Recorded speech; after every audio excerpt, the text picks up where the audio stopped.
Dragons in the skies, fire from the boughs, wisdom flowing fast, ancient temples bow, mountains echo tales, ancestors crying loud, heroes of the past, legends worn proud. On golden silk roads, history unfolds, mystics in the night, secrets they hold.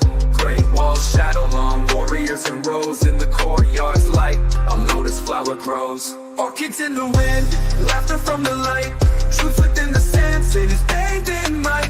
Tigers leap through time, rivers serpentine, harmony and chaos rhythm by design.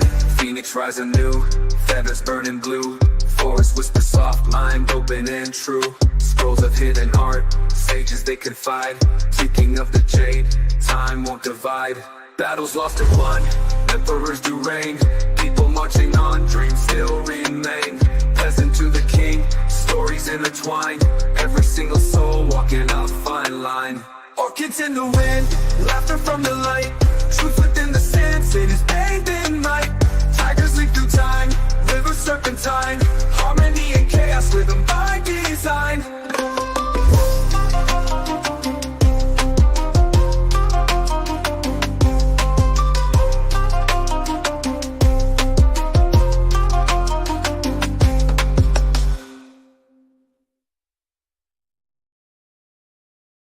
Welcome back, welcome back, welcome back. I am the dust at the feet of God's servants. Only God is special. I said I am the dust at the feet of God's servants. Only God is special. Welcome back, welcome back, welcome back.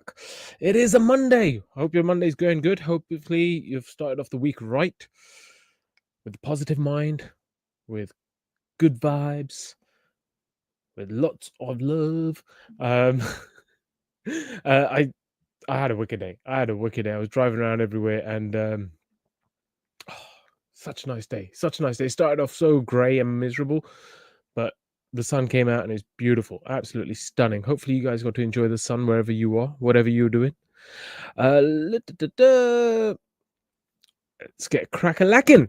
Tonight's stream, we are going to be streaming about streams. No, we're not. Sorry, I'm just quickly checking my emails. It's been a couple of... it's been a little while. I've just got home. I've had a quick shower and I'm straight onto the stream. It's not going to be a late stream. It's not going to be a super late one. It's going to be a chill, quick one because I want to get to bed. I've got another early start tomorrow, but I'm not going to get to bed too early. But I do want to watch a movie or something. I want to do something chill. Because I don't really get to chill very much nowadays. But I do like a good movie. All right, just make sure everything's up and ready. Yep, sweet. We're looking good. Welcome back. I see Just the Truth in the chat. Welcome back, bro. Shivites, big up. Welcome back, bro. Omkara. Om Namaya Shivaya. Welcome back. Hope you guys are doing well. Cool. Tonight's stream is going to be talking about the precipice of life. Being on the edge of life. Where you're living, but not quite living. You're on the edge. It's about taking that leap. And sometimes it's about the... Oh, that should be... Nope, that's still dodgy. Yeah, it's about taking that leap in life and just finding out where you end up. Because all the best laid plans can fall apart. They can always fall apart. And sometimes you just got to live life and see where it goes, you know? That's what I try and do my best as much as I can. It's not always easy, but I try to roll with the punches, see where life takes me, see what happens next, and then just go, cool. Yeah, see what options do I have? What can I do next? What shall I do next? What do I want to do next? So tonight we're just talking about the precipice of life. Hopefully you guys are all living life rather than just sitting on the edge watching it go by. I don't know why I'm messing around with this curtain so much. It's not as if anyone gives a shit. Well, no one notices anyway. It's only typically... There we go. It's just in case anyone scrolling through the channel goes, oh, what's that say? Okay, they could read that and get the gist of the channel. It's about truth, love, compassion, contentment, humility, and hope. If you didn't catch that first time, it's truth, love, compassion, contentment, humility, and hope. It's not going to be easy. It's never easy. Take it from me. It's not an easy path and walk, but it's definitely I used to say it was worth it, and I still think it's worth it, but I'm just thinking now. I'm just thinking out aloud. Yeah, still worth it. Still worth it. Life does get hard. Life does get hard, but it's still worth it. It's still worth it. It's I say this a lot. It allows me to keep moving forwards. It allows me to keep moving forwards, and that's the whole thing about the precipice of life. Sometimes you get to the edge, and you think, okay, this is it. I'm at the edge, and then you go, okay, wait a second. What if I take that leap of faith? What will happen? Just got to keep moving forward, and I'll just take that leap of faith and see what happens. That's what we're talking about tonight. About taking that leap of faith in all things good and bad. In all things good and bad. Sometimes you do things that you know won't work. Sometimes you do things that you are like, this is a bad idea, but you're like, you know, fuck it.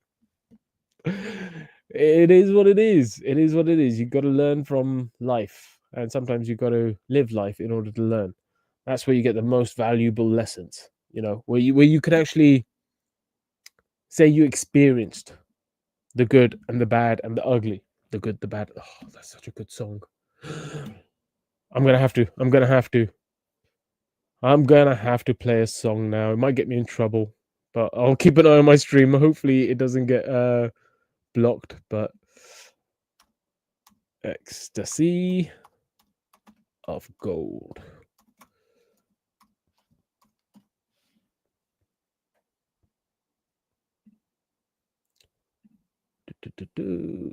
Get rid of that.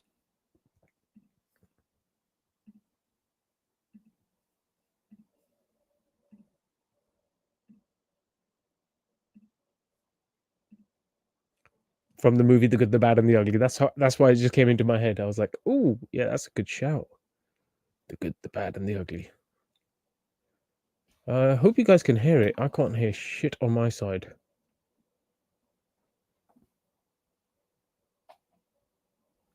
What's going on? Can you guys drop me a 1 if you can hear the music? Drop me a 1 in chat if you can hear the music, just so I know that the music's coming through. If you can hear me over the music. I'm trying to get the stream loaded up on my side. My side, your side. My side, your side. My side, your side. Only the real ones will get that reference. Right. My side, your side. My side, your side. Oh. Oh, it's doing a bit of an echo thing. Yeah, for some reason, the music's not playing. The music is not playing. Oh, because I've got it muted on here. There we go. There we go. Let's start that again. Let's start that again. It's an epic tune.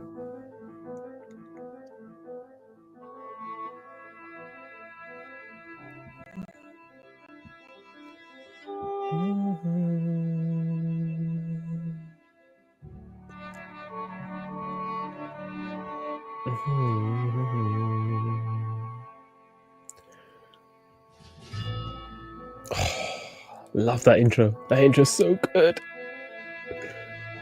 This is the remix version.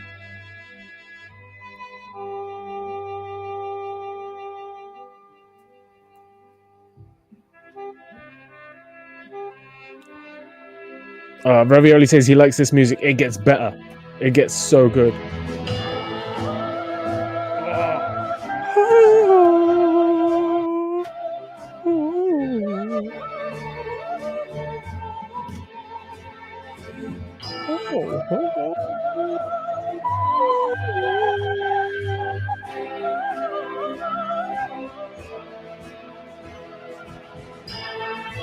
I'll be back in 10 seconds.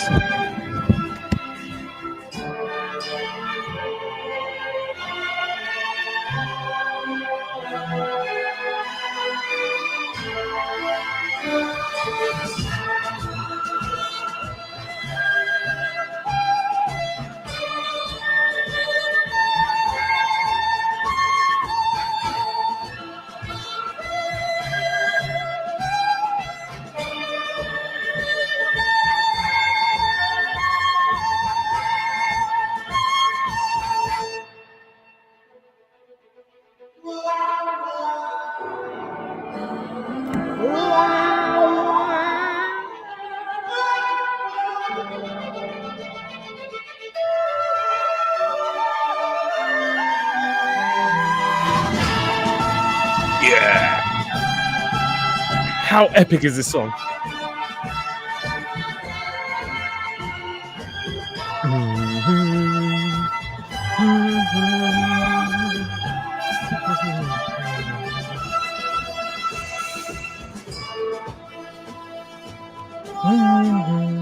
All right, I'm gonna leave it playing for the rest of the song with a little bit low volume.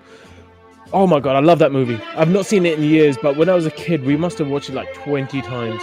Like, my dad likes his westerns, and yeah, this was one of the top ones. The good, the bad, and the ugly. So good. I'm gonna rewatch this tonight. Do you know what? I'm gonna rewatch this tonight. That's what I'm gonna do when I get off screen. D, I did see a message from you saying that maybe a movie stream and you wanted to watch Passion of the Christ. But movie stream for this would have been epic. The good, the bad, and the ugly. But in regards to the movie streams, what I need you guys to do, if you want to be part of movie streams or top secret streams, because every once in a while I might do a top secret stream. All right, let's get rid of that for now. Yeah, every once in a while I may do a top secret stream. So if you want to be involved in either the movie nights or top secret streams, drop me an email to this email address. There you go. Drop me an email to that email address with your username online. So if you're ravioli, say ravioli when you send me an email, and that way I know it's you. And what I'll do is when I do a movie night stream, I will do it directly on there, where it won't be literally on public YouTube. It'll be private YouTube, or it'll be through Discord. I'll figure out what I'm going to do with that movie nights. But if you want to be part of the movie nights, drop an email with your name, and that way I know who you are, and I'll drop you an email before the movie night begins. I'll give you a heads up as well. I'll give you a 24-hour heads up, and then I'll give you the link on the day. Let me just close that other stream down. There we go. Ooh, one of my other favorite songs. How did it line this up straight after this? How did it line this song up? Oh, I'm so tempted to play this now as well. Fuck it. I might get in trouble, but it is what it is. It is what it is. All right, we're going to play another song. I know we haven't even started the stream properly yet. We've already played the intro song, another song, and now we're going to do a third song. And we're only 13 minutes in. But it is what it is. Go with the flow. Got to enjoy a bit of life. So this song, this is like orgasms to the ears. Honestly, orgasms to the ears. If you know this song, you know what life is about. Let me just get the right screen. Here we go. Mother Earth is pregnant for the third time, for y'all have knocked her up. I have tasted the maggots in the mind of the universe. I was not offended, for I knew I had to rise above it all, or drown in my own shit.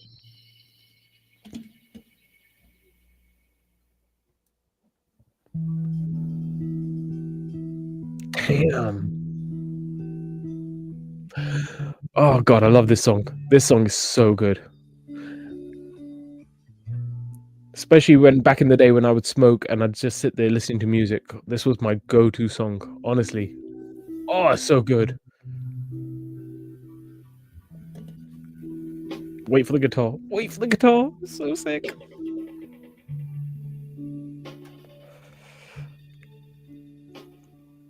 It's coming.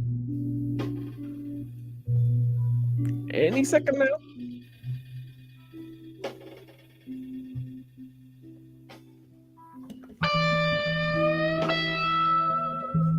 Oh.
God, I hope you guys are cranked this up with both headphones in. Honestly, this song needs to be appreciated. If you don't know it, it's Funkadelic, and the song is called Maggot Brain.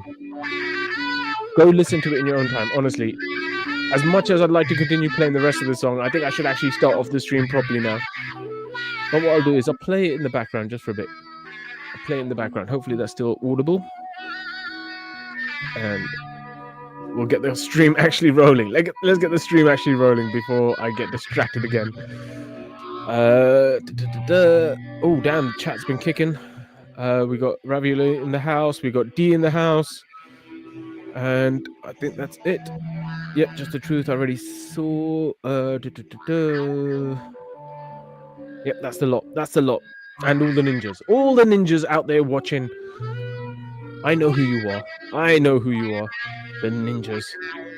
The ninjas are usually the ones who will drop me a message after a few days or a week or something of not streaming. They'll be like, oh, when's the next stream? It's like, wait, I've never seen you before. Who are you? I see you, ninjas. I see you. Oh, let's go with the chat. D dropped a 2 because she couldn't hear. Thank you. Just the Truth says, I'm quite gung-ho and pretty much a glass half full. It's always turned out, so I will continue with that mindset. It's always turned out well. That's the best mindset to have, bro. That is the best mindset to have. It's like, let's just do it. Let's go for it. Obviously, you got to use a little bit of discernment. Obviously, if someone says, hey, let's jump off this cliff into those rocks below, you're not like, oh, hey, gung-ho, let's just go for it. No, you go, nah, that's just stupid. But if it was a, let's jump off this cliff into the deep water, then yeah, that sounds like fun. That sounds like adventure, you know? Let's do that. So you got to use a little bit of discernment, but also be ready to go. Ready to be gung-ho. And I like the fact that you use the word gung-ho since we just played The Good, the Bad, and the Ugly. And it's all about being gung-ho, like a Western. Ravioli says, hey, the man. Hey, Truth. Welcome back, Raviolis. Welcome back, D. D says, take a leap of faith. Yeah, buddy. Oh, I know which leap of faith you're talking about, though, D. Shiva says, Om Namaya Shivaya. Ravioli says he likes the music. Oh, that was in regards to the Good, the Bad, and the Ugly. Just says a classic, absolute classic. Classic indeed. Clint Eastwood, like Paint the Town Red. I've not seen Paint the Town Red. Or maybe I have, I just don't remember it. The Good, the Bad, and the Ugly was just so iconic. You know, you can't forget The Good, the Bad, and the Ugly. It's like so good. Paint the Town Red. I did watch that newish movie. It was new when I watched it. It was the Clint Eastwood one, Torino. It was okay. It was okay. Paint the Town Red. Apparently that's a song. Paint the Town Red movie. With Clint Eastwood.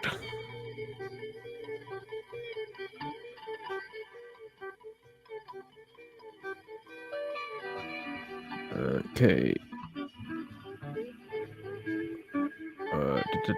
Okay, Paint the Town Red is a recent movie? No. No, I'm looking at the wrong thing. Let me type in Clint Eastwood as well. Let me just type in Clint Eastwood.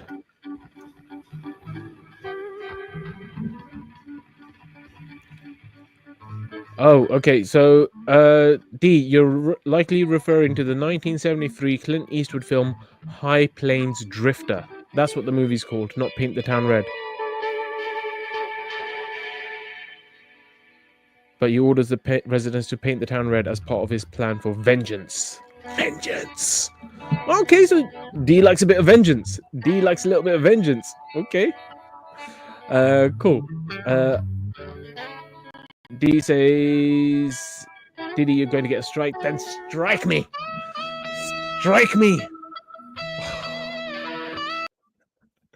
Okay, this isn't me being blasphemous. It's just literally because I said strike me, it kind of reminded me of this scene from a movie. It's another great movie. Another great actor. Here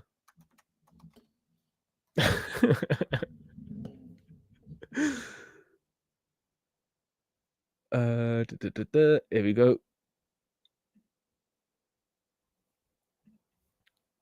Present, share screen. Here we go. It's Bruce Almighty.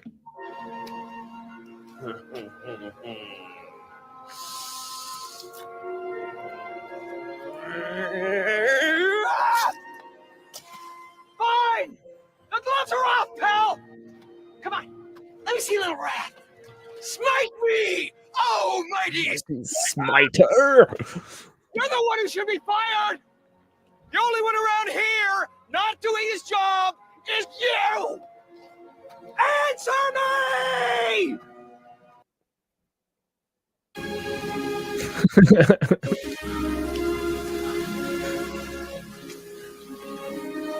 Is that a few moments later? You win! I'm done. Please, I don't want to do this anymore. I don't want to be God. I want you to decide what's right for me. I surrender to your will.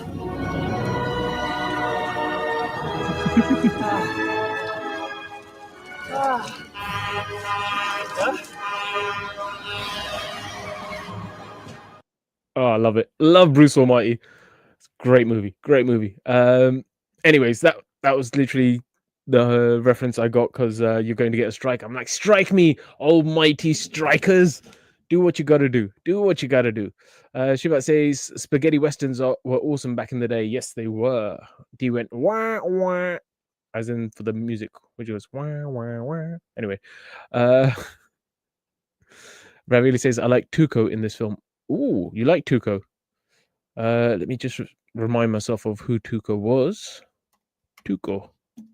Oh, the ugly guy. He was the ugly. He wasn't the bad. He was the ugly. I honestly can't remember much. Even though I've seen it like 20 times, I honestly don't remember much about the movie. I just remember something about a double cross and then a Mexican standoff at the end. But the music stayed with me. The music stayed with me. D says the good, the bad, and the ugly. Everyone being saying hello to each other. D said yes. Movie streams. DD yes. So drop me the email. I've dropped my email address in the chat. Just drop me an email with your username, and you'll be part of the movie streams. I'm not going to mention it every stream. I'm just going to mention it a couple of streams here and there. If you're part of it, you're part of it. If you're not, you're not. You miss out. It becomes a you problem. You problem. Okay. That's the email address there on screen right now. You got 30 seconds to write it down. Cool.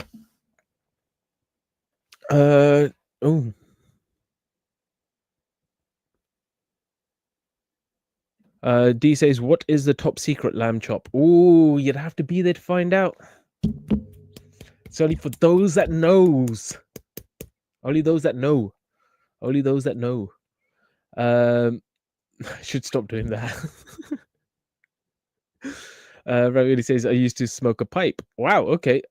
I think pipe smoking is kind of cool, like old-fashioned cool, but I don't think it's very pleasurable. I've never actually tried it. It just looks like quite awkward to just puff, puff, puff, puff, puff. I think, was it Sherlock Holmes used to smoke a pipe, didn't he? I like a bit of Sherlock Holmes. D says, I don't do Discord, DD. That's fine. Like I said, I'll figure it out. It'll be more than likely on YouTube, but it'll be a unlinkable stream. It'll be not unlinkable, but unpublished. So it won't be open to the public. So therefore, it should be okay, and I should get away with it. If not, I'll figure out another way. I'll figure out something. I always do. He's like really worried about me. No strikes, lamb chop. Gravely says he likes Gran Torino. You like that? I don't. I was like a bit. I don't know. It's been a while since I've seen it, but it wasn't ticking all the boxes for me. Shiva says Hare Krishna, Krishna Hare. Just Drew says, just talking about smoke. Did you ever wonder why cigarette smoke appears blue, but when someone exhales, it's white? An interesting phenomenon. The physics geek in me just saw it. Oh, I did not notice that. Blue smoke. I've never noticed the blue smoke. It could be all the chemicals inside of it. The good old chemicals, you know, they're good for a healthy young boy. Oh, and then D's dropping all the musical instruments. Gonna get a strike, DD. Well, it is what it is. I go with the flow. Just Drew said it's called Rayleigh scattering. Oh, Rayleigh scattering. That's the light particles. It's probably because of when you're taking the smoke in, it's larger particles, so it ends up scattering the light into the blue spectrum, whereas when you blow it out, it's finer particles, so it scatters the light in a white spectrum. Let's read the rest of your comment, because I'm sure you explained it better than I just did. It's called Rayleigh scattering. Basically, the size of the particles are so small direct from the cigarette, they scatter blue light. Oh, so they're smaller when they are being taken in. I thought they'd be bigger. More when you breathe in and exhale the smoke particles. Okay, interesting. Okay, I thought they'd be bigger on the way out than on the way in. No, wait. I thought they'd be bigger on the way in than on the way out, because the cigarette is just filtered with the cigarette, whereas your lungs filter the smoke and clean it and do what they need to do. But thank you, Rayleigh scattering. I remember Rayleigh scattering. I don't remember where I know that from, but yeah, very interesting. Thanks, bro. I like the science. Shiva says Liu Kang wins. I love a bit of Mortal Kombat. Love a bit of Mortal Kombat. Who are your favorite characters in Mortal Kombat? Who would you pick? So Shiva, would you choose Liu Kang? And what about the rest of you? Who's your go-to character when you go to play Mortal Kombat? Just side tangent. Ravioli says, nice. Truth, never knew that. Just Drew says, I saw it when the man was smoking and just thought I would throw in a fun Monday fact. It's a great Monday fact. That is a fantastic Monday fact, bro. I really appreciate it.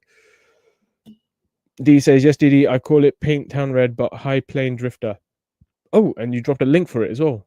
Oh, if it's on YouTube already, maybe I will stream it through YouTube.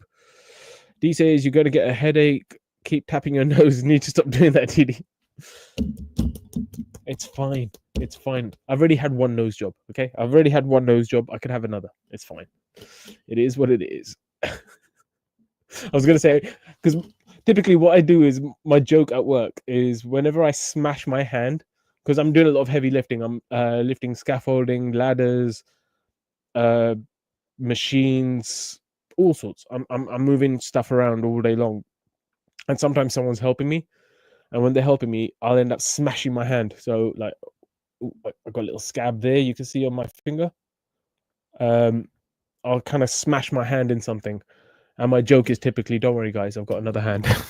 I can't do that with the nose. I can't say I've got another nose. It's fine. It's fine. It is what it is. D says, had a broken nose. Did you, Didi? Yes. Have I not told this story? Have I not told my nose breaking story? I thought I did once upon a time. Shiva says absolutely Liu Kang, but I play better with Sub-Zero. Ooh, you were constantly freezing the other guy. I liked Raiden. I don't know.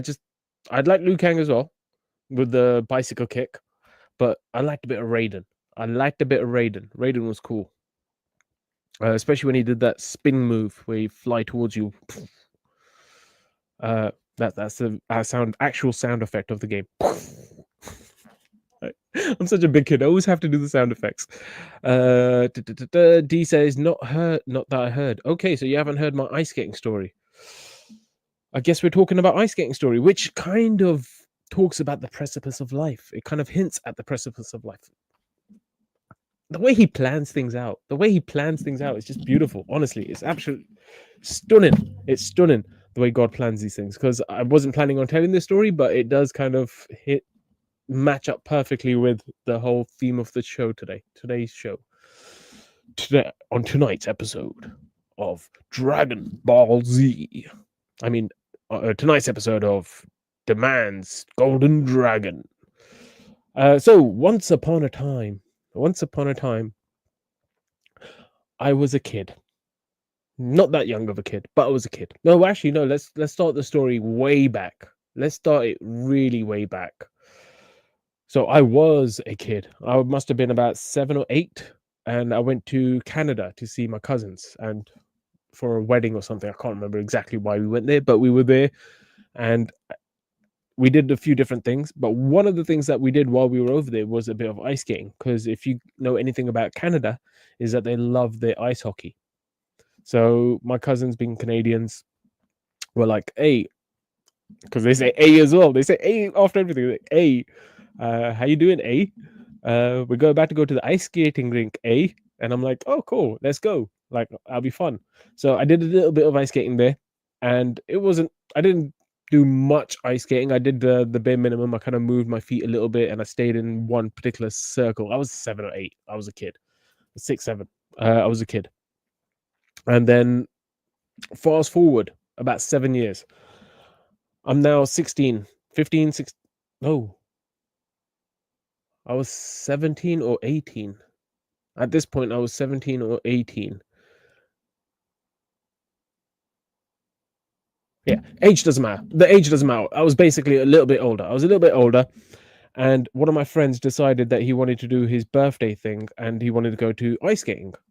And I was like, "Oh, cool. I haven't done that since I was in Canada, since I was a kid. I'd love to go and do that again properly, now that I'm older and a bit more know how to learn things and how to do certain things and ask questions and all this stuff." So I was like, "Hey, this sounds like a great opportunity."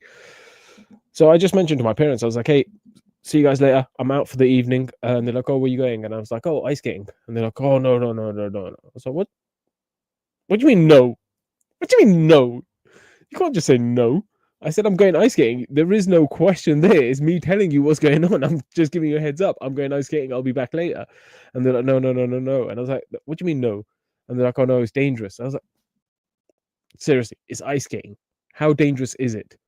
The only thing I could think of at the time was, if I fall down and my hands are out and someone skates over it, it may end up cutting me. But the blades at the bottom aren't even sharp. They're actually quite blunt. But at the time, I thought they were sharp. So I was like, that's the worst thing I could think of. And if I fall down, I'll fall down with my hands closed. So I don't have to worry about that. And I kind of explained this to my parents, and I was like, "So, anyways, see you later. I'm off." And they were like, "No, no, we don't want you to go. No, no, it's gonna be dangerous." And I was like, "Ugh, it's just ice skating. Everyone else is going.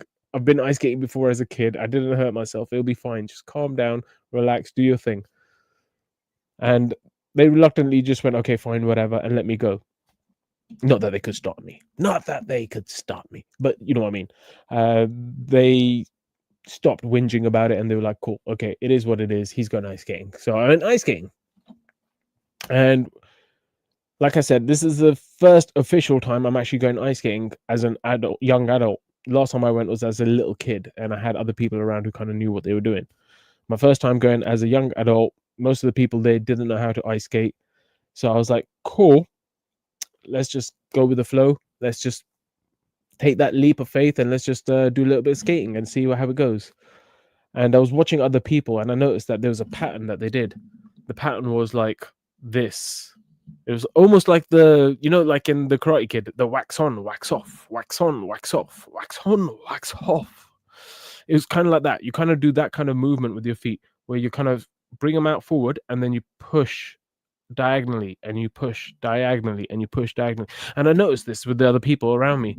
So I was like, "Okay, cool, I get it. That's how they're moving forwards."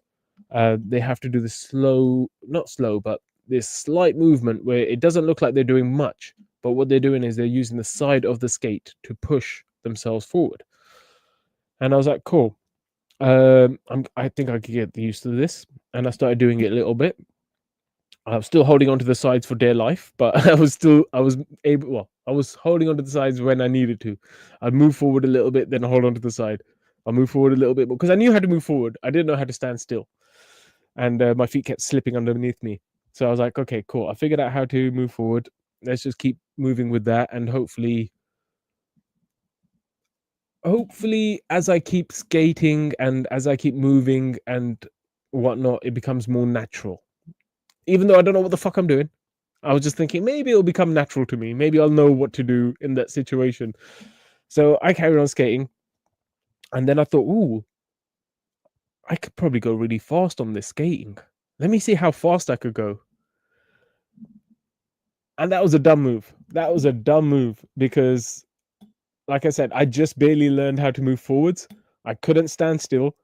And guess what? I didn't learn how to stop, because every time I wanted to stop, I just go into the side of the barrier. That's how I was stopping. It would be like I'd move forward, move forward, move forward, and into the barrier. Move forward, move forward, move forward, and into the barrier.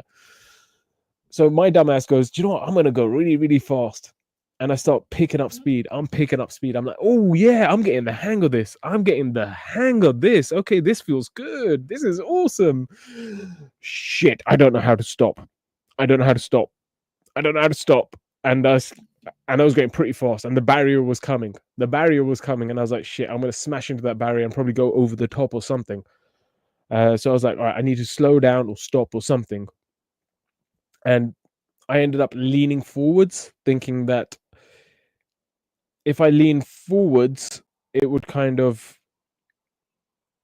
the idea in my head was, if I'm going fast, like doing the moves as I wax on, wax off, going fast, going forwards, if I lean forwards, that maybe that will stop me from going so fast. That was my theory in my head in that split second. That was the wrong theory. That was definitely the wrong theory. What ended up happening was that as I leaned forward, the weight on my feet went from the heel, went from the heel to the front, where it was equally balanced between the whole foot as I was moving fast.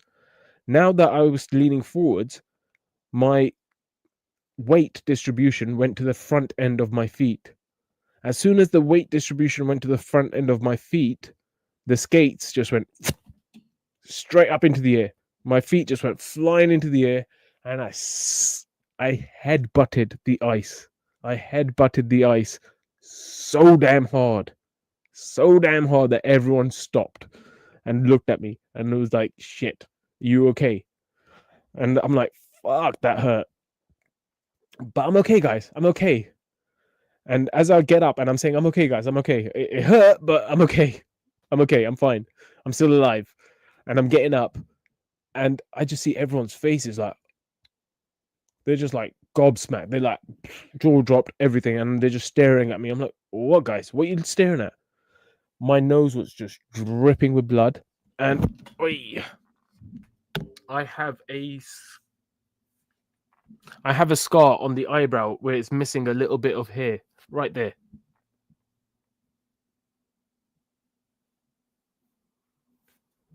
So where that scar is, that part and my nose are that's the side it hit.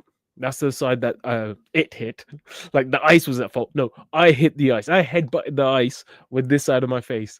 And when I smashed it with that side of the face, this eyebrow bit just blew up. It just blew up. It just swelled up like massive. And then that cut, there was a cut there, and it was just like proper, like big, and it was gaping because of the swelling. And then my nose was just bleeding constantly. And I was about to carry on skating, but they were like, no, you got to get off. I was like, no, I'll be fine. You know, it's just a cut. It's just a little bit of blood. I'll be fine. I'll be fine. That no. It looks serious. It looks serious. You need to get off the ice. Get one of those first aiders to have a quick look at you.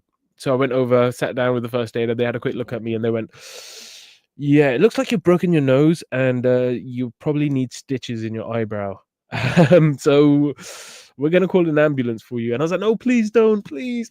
I'm here to ice skate, and you know, I want to have fun with my friends. You know, it's for his birthday. I don't want to be sat in the hospital while everyone else is having fun. I want to have fun too. And they were like, no, we got to call the ambulance. So they ended up calling an ambulance. And then at the same time, I realized afterwards, I was like, shit. My parents are going to have a freaking field day. They're going to love this. They're going to hate it, but they're going to love it because they're going to be able to say, see, we were right. It's dangerous. Ice skating is dangerous. You should have listened to us. You should have gone. But it was my own dumb fault. It wasn't the ice skating ring's fault. It wasn't the ice's fault. It was my dumb fault where I was running before I knew how to walk. I was running before I knew how to walk. And yeah, because of that, my nose was broken, eyebrow was smashed up and swollen. They ended up gluing. They didn't even stitch my eyebrow in the end. They just went, "Do you know what? We could just pinch it together and glue it.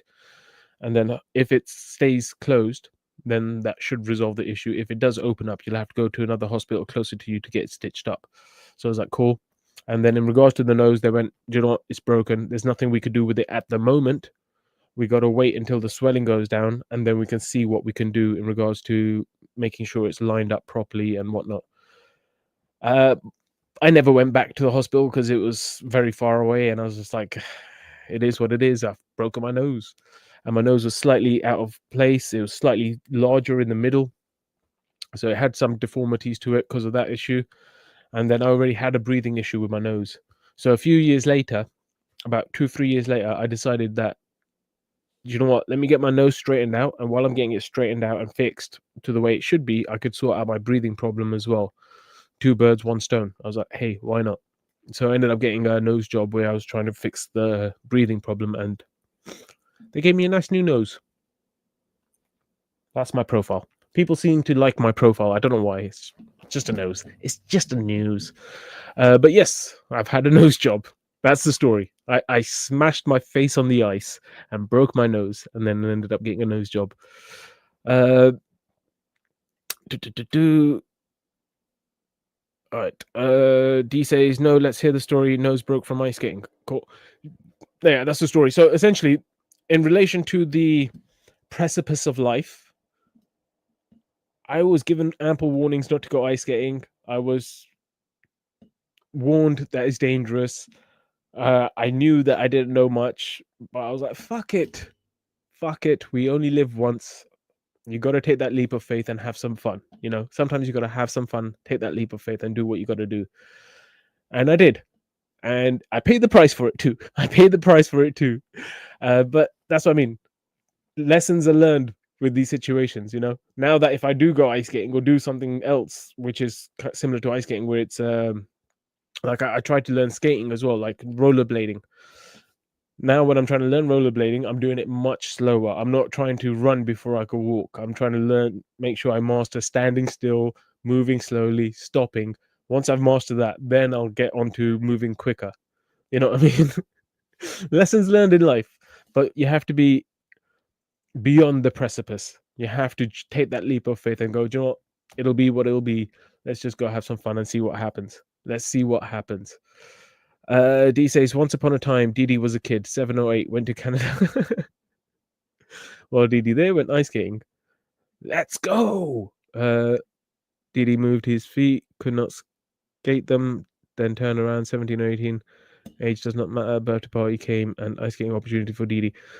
Are you just are you doing the subtitles or something there, D? You did this last time with the story about the boy in the forest.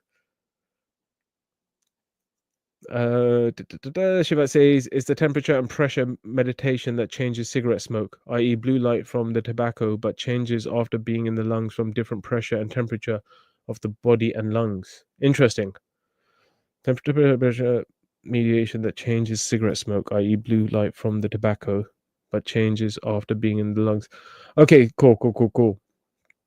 So yeah, it's blue going in, white coming out. And I think white would be with the smaller particles, because blue is usually larger particles that are being scattered, the light's being scattered through large particles, I think, if I remember correctly. Let's go. Wait. Richard of York gave battle in vain. In battle in vain is top end. Top end is the dark side, whereas the bottom side is the light side. So blue would be...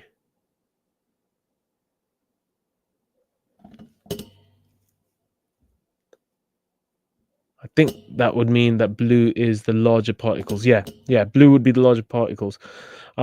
If you guys are interested in how I try to figure that out, I'll happily explain, but just say, what the hell was that about the rainbow? And I'll try and explain it to you guys in a moment with the colors and pictures or whatever, and how I try to figure that out. D says Didi talked him into it. Didi was unstoppable. He was going, no if and or but. Skate, fan out, wing out, Didi. Didi decided to suicide skate. Life in the fast lane. Didi couldn't stop. Didi wanted to hurry up and slow down. Yes, hurry up and slow down, like the song you keep dropping. Didi theory to lean forward was a no-no. He went flying and did a headbutt on the ice. Yes. Shivak says bloody hell. Yeah, it was bloody. It was bloody, like, dripping. It was just dripping everywhere. The funny thing is, my nose is just dripping with blood. People are staring at my face as if, oh my god, what's wrong with your face? And I was worried about getting blood on the ice rink. I was like, oh no, I got blood on the ice rink. Oh no, let me just protect the ice rink from the blood. Oh, I'm such a dumbass sometimes. D says Didi thought he was fine, but dun dun dun. I thought eyebrow was white hair, Didi. Oh, did you? No, it is just, you know, like a lot of especially when I was younger as well, a lot of like cool kid wannabes would always kind of cut a slit into the eyebrow when they went to the barbers. I never did that. I ended up getting one for free, a permanent one for free. I like it. It adds a bit of character. Adds a bit of character to the face. I haven't got any wrinkles yet. I'm still waiting for my wrinkles. I've got my forehead lines, but I haven't got any wrinkles yet. So I need a bit more character. I'm finally getting some white hairs, but the white hairs are quite sparse. I need more white hairs. I need more character. More character. More life. Didi says... Oh, D says, Didi, thanks for the big story. Didi, the big nose of London story. 2 noses in London. Wow. Nose broken, skating algorithms, and another story to come. Yep, potentially another story as we continue with the stream. Talking about the precipice of life. D says, yes, gives you character, Didi. Yes. Yeah. You know, like I've had scars or something. Let me just think. What scars have I had? That I think I had a little scar on my chin, but the beard covers it up. What are the scars?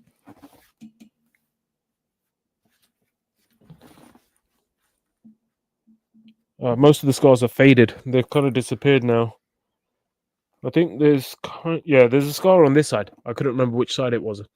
I have a scar where I got cut with a blade, but it's all faded. Most of these scars fade with time. I had a big cut here with a knife, like a really big cut on my arm.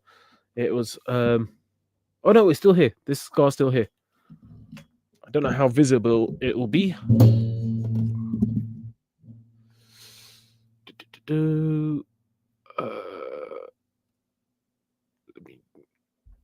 It's right there.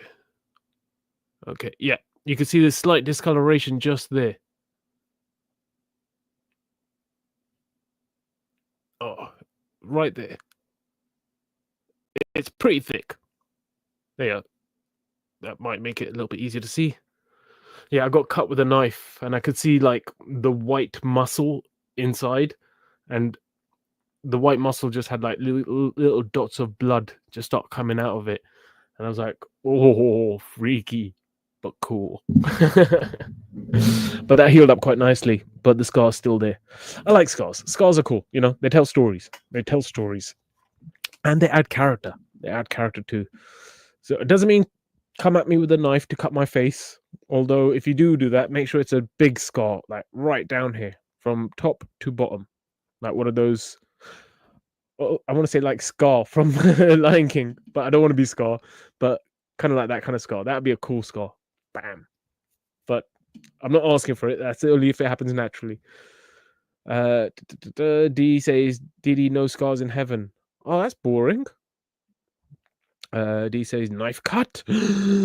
Yeah. Knife cut. It's all good. It's all good. I'm still alive. I don't. You guys heard my story about the fight I had in high school, where the swords came out and stuff like that. I'm not scared of weapons or danger or anything like that. If I'm still alive, I'm still alive. I'm still moving forwards. You know, it is what it is. Gotta keep moving forwards. D says, want to be Scarface, Didi, like in The Punisher? I don't think I've actually seen The Punisher. I did want to watch it, but it kind of looked boring to me. Punisher. That was with that. I want to say it's Cole or something. His name. It was a Punisher movie. I didn't know he had a scar on his face.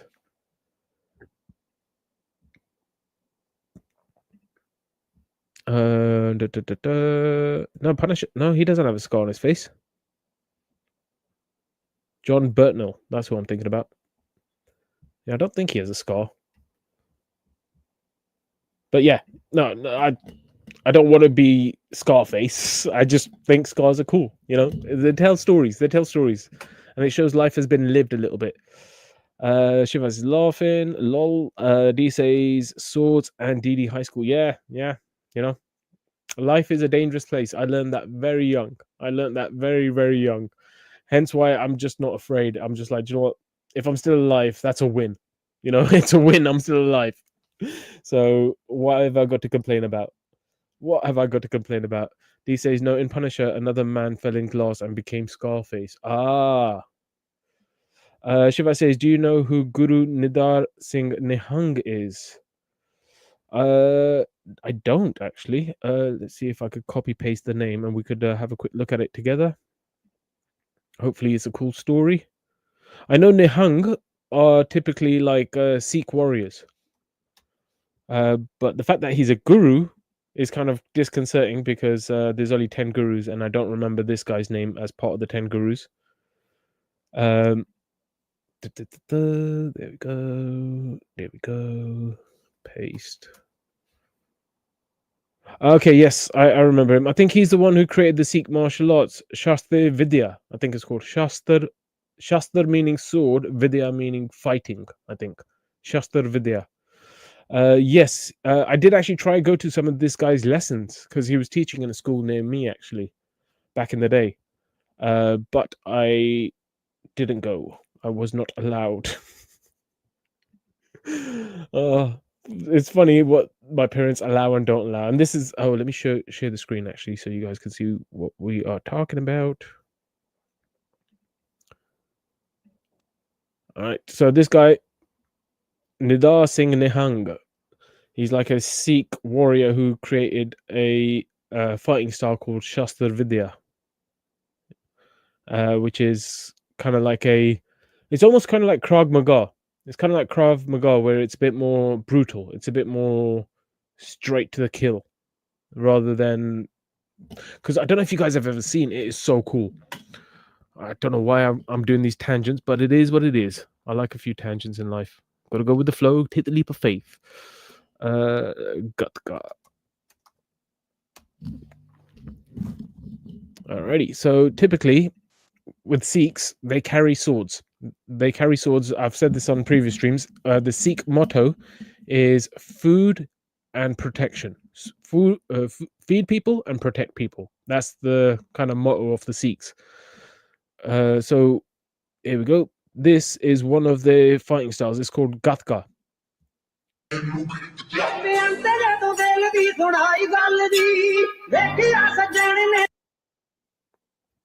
As you can see, right, they've done a bit of editing there to make it look cooler. It really looks so cool. So they've got a shield in one hand and then like a wooden sword in the other. And look, we're started again now. It started off slow. It's just tap, tap, tap, tap, tap. And then all of a sudden they start moving faster and faster. But you can see them doing these little leaps and stuff. You see those leaps? It's very dance-like. It's very dance-like in the... Because dancing is essentially being able to move your feet in a way without tripping yourself over. And when you're in a fight, you need to have a few twinkle toes. If you understand the twinkle toes reference, even better. It's a Fred Flintstones reference, twinkle toes. You need to have light feet. You need to be able to be flexible on your feet. You need to be able to be confident on your feet to actually move and jump and go forwards and backwards without falling over. So this is the typical Sikh martial art that's taught in like Sikh schools where people are trying to learn how to protect. So that's one of the videos. Let's look at another one. This one is using actual swords here.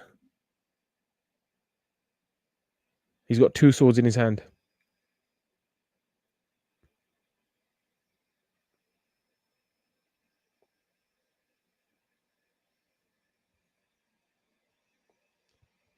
And essentially what he's doing is it's like shadow boxing. It's like shadow boxing. It's like shadow fighting. He's imagining enemies in front of him, and he's imagining, okay, he does this, he jumps over, he leaps over, he moves over there, he ducks under someone attacking him, and then he comes back in with an attack, and then awesome stuff. Let's watch one more video. Let's go with...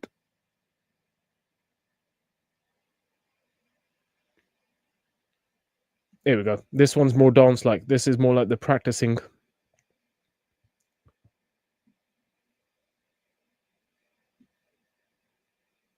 Okay, that's all they're going to show. It's just literally the dancing bit. I thought they were going to show the fighting bit as well. But it's a mad skill. And the great thing is, I think this is a woman doing it. No, that's a guy.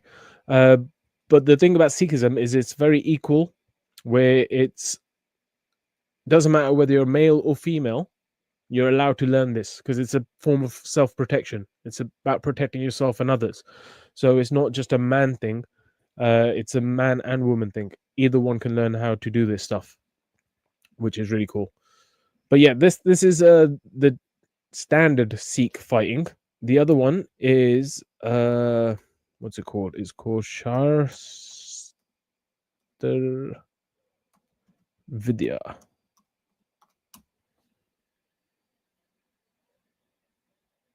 I think I spelled that wrong. Oh, here we go. I recently mentioned that I was using... Oh yeah, what was it? I just saw something. It said yeah,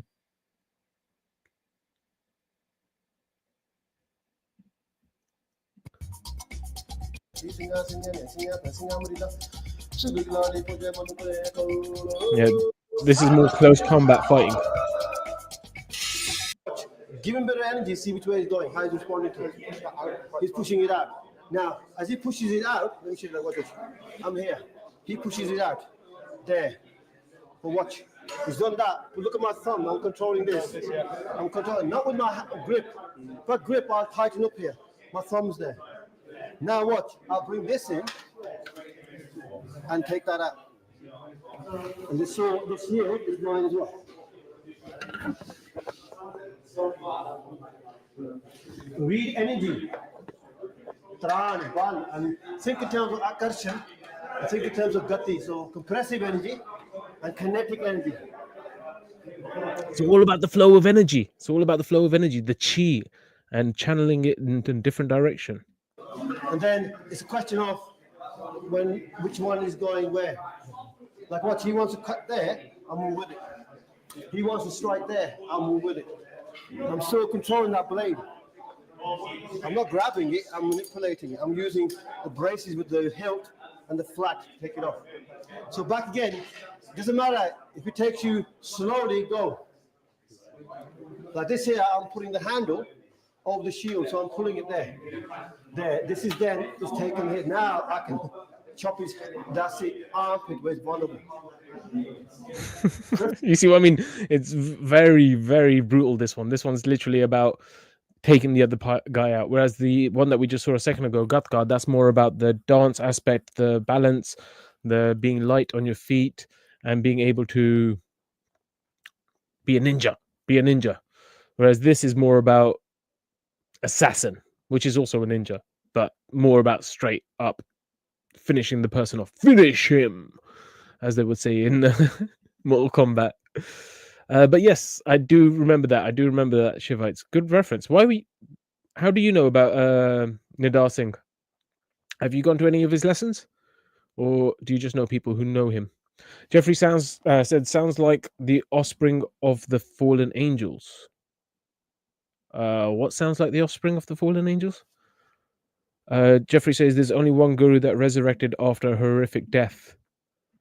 Oh, you know about Guru Tegh Bahadur Ji? Yeah, that's a cool story, Jeffrey. I didn't know you knew that one. So one of the gurus was in battle, and his head got chopped off. And after his head got chopped off, the rest of his body picked up his head in one hand and carried on fighting with the other hand until it got to the other side of the battlefield. Well, it got as close as it could to the other side of the battlefield, and then it threw the head across to the other side's opponent line, because he made a promise. He said that I'm not going to stop fighting until my head is resting on the other side of the battlefield. And that's literally what he did. His head got chopped off. He picked it up. He walked, carried on fighting, and then he threw it across. I'm surprised you knew that, Jeffrey. Damn. Okay. I know that's not what Jeffrey was talking about. Jeffrey's talking about Jesus Christ, obviously. Obviously. But, you know, it just shows. It just shows.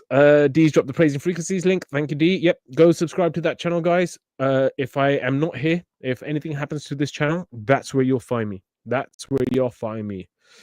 Shiva says he done great conversation with the Rambling Sikh channel. I've not seen the Rambling Sikh channel. I'll have to check that out. Some case says see you in a while, crocodile, later alligator. You liked that last night, did you? I'd learned that from a movie, obviously. I learned that from a movie. I'm gonna give you guys 3 guesses on which movie that was while I find it.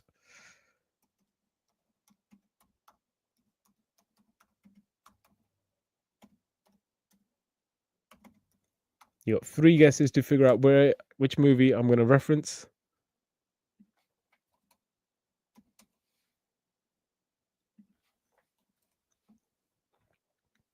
Oh, I can't find the clip. I can't find the clip. It is what it is. So the movie I saw that in was when I saw it as a kid. It was I saw it recently as well. It was the Mighty Morphin Power Rangers movie with the bad guy being Ivan Ooze. And I think it was the one where they end up losing their powers and they have to go to another planet. And then they end up getting new powers from there. But in one of the scenes, there's 2 bad guys and they're just saying, see you later. I see you in a while, crocodile. And he says, see you later, alligator. And that's where I learned it. That's where I learned it. I was like, oh, he said it. I know what to say back. I know what to say back. Yeah, I'm glad you enjoyed that, Simon. Shiva says it's direct like Wing Chun. Yes, very direct. Yeah, straight to the punch. Well, straight to the stab even. Welcome back, Simon K. Welcome back. Welcome back. Welcome back. Oh, I think Dee's heading off for the night. She says, see you later, alligator. Leviathan. Or is she going or is she staying? Should she stay or should she go? Dun, dun, dun, dun. D says martial arts. Simon's like, yes, D, Leviathan. Fire. That sound like Hey Macarena or something like that. Don't know what that means. I'll see him around sometime. Simon says sword wielder. Yes. Social butterfly? Not so much. Sometimes. It depends on the mood. Depends on the mood. It was a bit of a social butterfly at work today, but go with the flow. Go with the flow. Brutal ninjas. Yes, very brutal. Very brutal. But it's only in self-defense and it's only in protecting others. That's the one thing you could take away from it is like you're not going to see people on the street doing that to each other. Well, they shouldn't be. You know, there's going to be idiots everywhere. But it should be used for self-defense or helping other people. Simon says, live by the sword, die by the sword. Yes. Operative word is live, a career of violence. Operative word is live, a career of violence. I don't get that. I don't get that message. What's that in reference to? D says, word is sharper than any 2-edged sword, dividing asunder. Yeah, but swords are sharp. You know, swords are sharp too. If you had to fight someone and I gave you the option of using a sword or your mouth, and whatever you chose, the person fighting against you gets the opposite. So if you choose your mouth, they get the sword. If you choose a sword, they get the mouth. Which one would you choose? You'd probably pick the sword. Oh, we'll do a little bit of Bible botting. Let's do a little bit of Bible botting. Hebrews 4:12. For the word of God is quick and powerful and sharper than any 2-edged sword, piercing even to the dividing asunder of a soul and spirit and the joints and the marrow. Shiva says Gatka is Persian and inferior to Shastra Vidya. I wouldn't say it's inferior. I would not say Gatka is inferior. I'd say Gatka is more about like I said, the movement of the feet, the fighting many opponents. Because the whole point of Gatka is not 1-on-1. It's 1-on-4. It's 1 versus 4, typically. in the Gatka fighting style. It's never meant to be just one-on-one. So yeah, I wouldn't say it's inferior to Shasta Vidya. I'd say it's different needs. You have different skills. So if you're fighting many people and you've got weapons and you can maneuver, you got space to move, you could dance around, you could get through them, you could do whatever, then Gatka is great.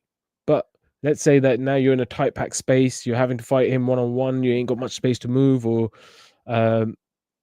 there's a situation where he's probably got backup and you just want to eliminate the threat of him and then get away or whatever. At that point, you're going to use Shasta Vidya to make sure that you're able to do that close combat and stay safe and move away when you need to. It's each to their own, but I think together they are quite powerful. Gatka and Shasta Vidya together. So you've got the balance between the close combat and the multiple opponents skill. You got that in balance. I think that's much better. D says, yeah, like the crocodile. Crocodile Dundee. I love Crocodile Dundee. You call that a knife? Hold up. You call that a knife? One second. You call that a knife? This is a knife. Yeah, that's my chef's knife. It's a special Japanese. Oh, I love that sound. Let's do a bit of ASMR. Oh, that's good as well. The swing and then the. Oh, I love my knives. I haven't cut myself with this one yet. I don't think I have. It's been a little while since I used it. But that's a knife. That's a knife.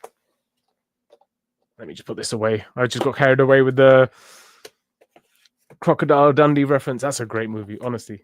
I love Crocodile Dundee. Alrighty. Where are we? Where were we before I got distracted with the knife? You call that a knife? Simon says that was so good. The live discussion last night. Glad you enjoyed it. Like I said, for me, it was good at the beginning, and then towards the end, it just started dragging a little bit, and it was just kind of like forced. I felt forced a little bit to me. But yeah, it was a good conversation. I enjoyed it. It was good topics. The idea of what's it called? Pangea. What else did we talk about before Leviathan? Oh, the miracles. Trying to understand his perspective on what a miracle is and what isn't a miracle, and all these other things. It was cool. It was interesting. I appreciate Chris coming up. D said Power Rangers. Yes. Good discussion last night. Yep, glad you enjoyed. I'm staying. Should I stay or should I go? Yeah, exactly. I don't have a sword, DD. I have guns, pistol, and a shotgun. Self-defense. Know what you're talking about. Time and season for everything. Time for peace, war, and ready. I would love to fire a gun. I actually have never fired a gun before. I would love to. I did have an opportunity to go to America a few different times, but I kind of stayed away from the gun range because of my job. I was working as cabin crew. I was like, I really don't want to be setting off any alarms or anything with the GSR, gunshot residue, or anything like that. Or I don't want anyone saying, "Oh, why were you at this shooting range?" I was like, "Oh." So I was like, maybe I'll go back one day in my own time as a holiday person and do a bit of a shooting range in America. But there's a few around here, I think, as well. I might do that one day. But I'd love to try guns. I think they'd be fun. Simon says, how's the new job going, Demand? It's going great, thanks. It's going great. I'm enjoying it. I'm driving around. I'm having fun. Chatting to people, working out, doing a bit of heavy lifting. Yeah, it's great. And I'm one of the guys that I work with. I've kind of had chats with him over the last week and a half that I've been working there. And it's always just been like nice conversation. It's been nice conversations with him. But today we actually ended up getting a little bit deep. Not my fault. But we ended up talking about religion and stuff, and yeah, it was a really good conversation. It really showed me a different side to the guy, because I understood the side of him that he was already presenting as at the workplace, and yeah, they asked me if I was Muslim, and then I explained no, I'm not Muslim, and then I ended up giving a little spiel, and then 5 seconds later, it's like it's turned into a big discussion, and everyone wants to jump in and add a little bit, and it's great. It's great. I loved it, and it was nice to see a different side of the guy as well. Really nice to see a different side of the guy, and I'm looking forward to going back to work tomorrow to talk to him a bit more, to talk to him a little bit more about life and religion and God and all that stuff. It's good conversations, and like I say, I love a good conversation. That's why I want. Oh, I haven't even set up the link. I was gonna say that's why I always send you the link, and you guys never come up. Yeah, can't blame you this time. Can't blame you just yet. There you go. Now the link's up. Now I could blame you. There we go. Oh, by the way, guys, I did drop my email in the chat. If you want to be part of the Ninja streams, where I will do a private stream, which will not be released to YouTube, send me an email with your username, and then I'll send you the link directly for that stream when that happens. And if you would like to be there for movie nights too, then obviously I can send you an email in regards to the movie nights and send you the link for that too. Okay, yep, read that one. Simon says, Wowdy, yes, those weapons give you greater reach than a sword, I guess. Guns. Yes, they give you greater reach, but they also are... I want to say that they're dangerous, but it's only dangerous in the wrong hands. It's only dangerous in the wrong hands. If you're using it responsibly and you know how to use it, if like any tool, you'll be good with it. But yeah, and even with swords, I guess those, if they get into the wrong hands, are going to be dangerous too. Yeah, but I guess for me personally, the reason I don't like guns is typically you're shooting at someone at a very long range. And at that point in time, I don't see it, unless they've got a gun, I don't see it as self-defense. I see it as trying to kill someone. You know what I mean? At least with the sword, you could say they were within sword distance. You know, they're coming closer. They're getting in my personal space. If the guy's like 20 meters away and he looks a little bit dodgy and I shoot him and I go, oh, I was scared for my life. It's like, what? He's 20 meters away. 20 meters. Like, you don't... No, you just get scared too easy. D says that is a knife. Hunting knife? No.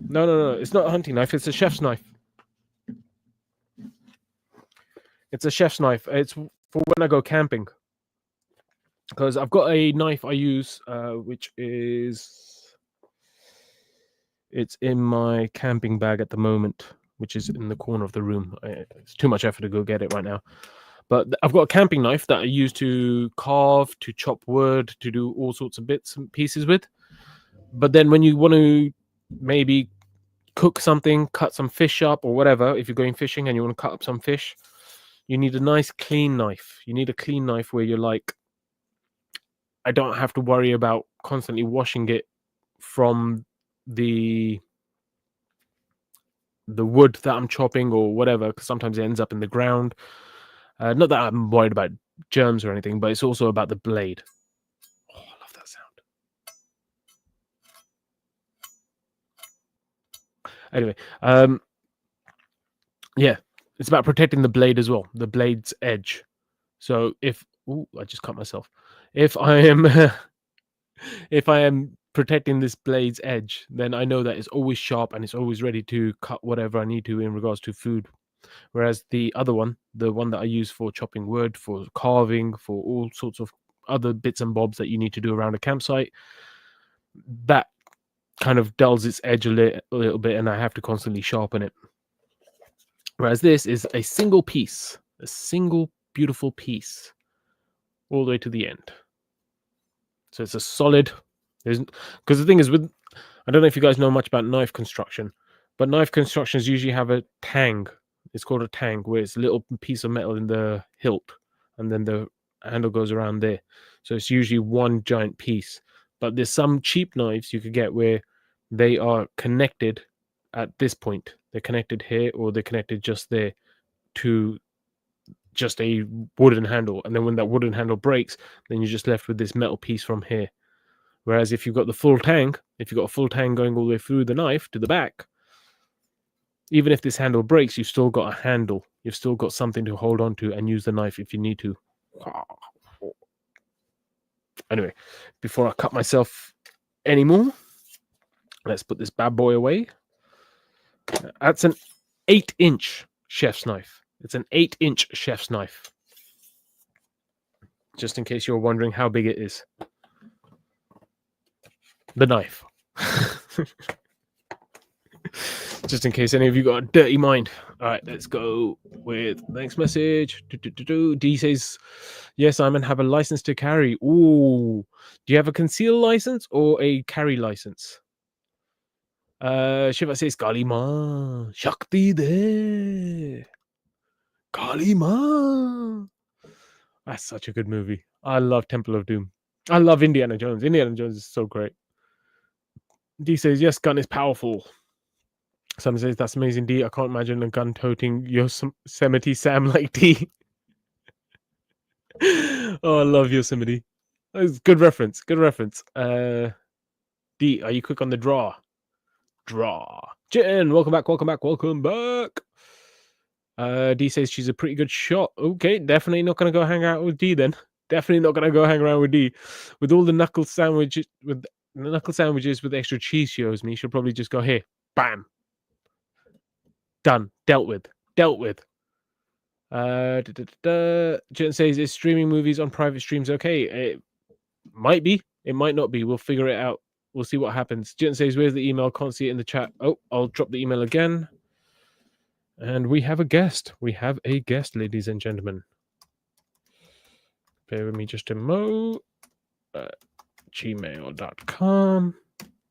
There we go. And Jeffrey, welcome back. How you doing today, bud? How's it going, Damon? I'm very good, thanks. How about you? Oh, pretty good. Just pretty good? Well, I don't get overly excited too often. Why not? What stops you from getting overly excited? Well, it just has to be the right occasion. I mean, it's fun talking to you and all, but yeah, exactly. You're talking to me. You should be more excited. No, you shouldn't be excited about talking to me, but you should just be excited in general. It's life, you know. Every opportunity in life is an opportunity to take it as, like, whatever happens in life, you could take it as a victim or you could take it as an opportunity to have joy. Not saying that you're a victim or anything, but just saying, like, be happier. What's got you down today, buddy? What's got you down? well, nothing really's got me down. I was just calling in, just listening to your conversation, and then I just wanted to share with you something I found out that's just like, I know you seem to like, things within the Bible that maybe other people don't, understand or haven't heard, or maybe like a little bit morbid, maybe a little bit on the crazy side. Yeah. Kind of like. I like a bit of everything. Go for it. So, what you got? So there's this. I was looking into the Abrahamic covenant. Are you familiar with the story? The Abrahamic covenant is essentially the Moses covenant, right? It's just what the Jews do. Yeah, but it was an actual. Yeah, it was just an actual covenant that God made with Abraham, where He basically promised Abraham, as many children as the stars are in the sky, and He said, "Your children will be my blessed people," essentially, and they would get to have the land from the Nile north to the Euphrates. And that, but in this Abrahamic covenant, I didn't really know how it actually like went down.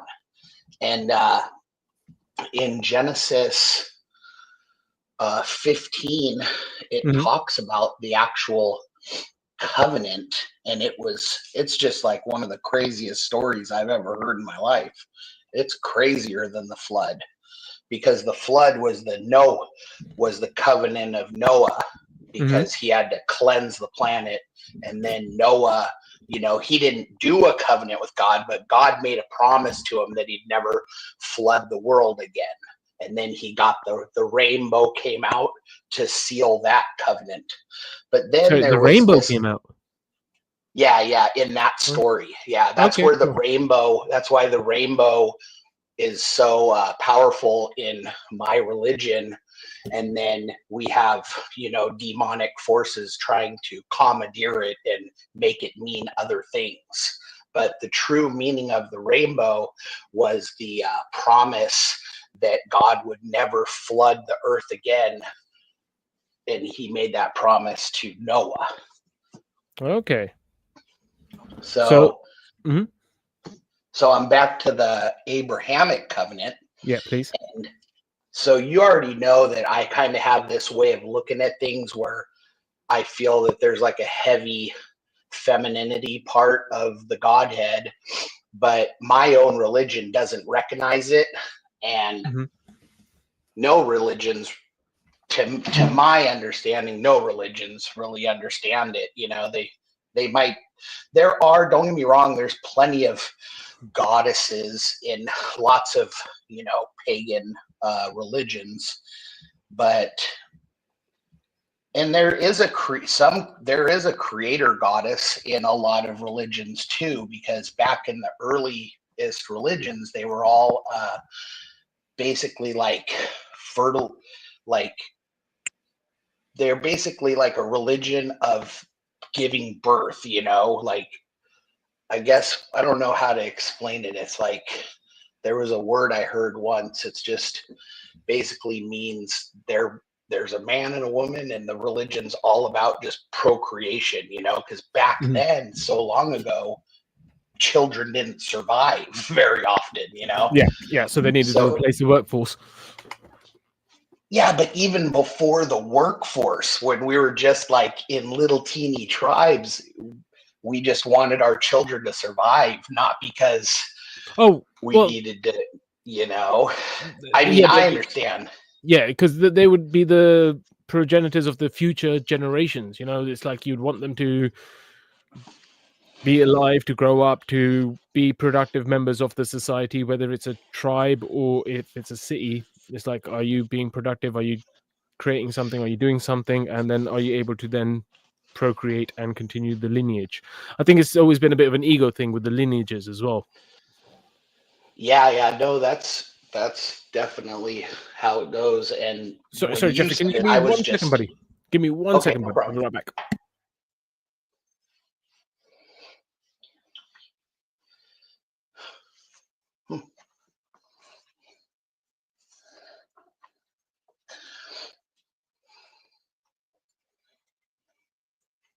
Appreciate your patience there. Apologies, it was me being selfish. I needed to warm up my lungs. My lungs were feeling a little bit cold. Please continue. No worries. Hey, that's the best. That's the best blockage for the COVID-19 virus. So coat those lungs. It'll keep the COVID from entering through your lungs. It was weird, actually. A few years ago, I had a chest infection, and I thought, do you know what? It'd be better to stop smoking, especially if I've got a chest infection. I thought, do you know what? I don't want to mess up my lungs. I was like, since I've got a chest infection, I'm going to stop smoking. When I stopped smoking, I could not breathe. I'd start coughing and wheezing, and I could not breathe. And then when I had a cigarette, it actually opened up my lungs, and my chest infection didn't mind the cigarette, and it actually allowed me to breathe better. It's weird like that. But yeah, please continue.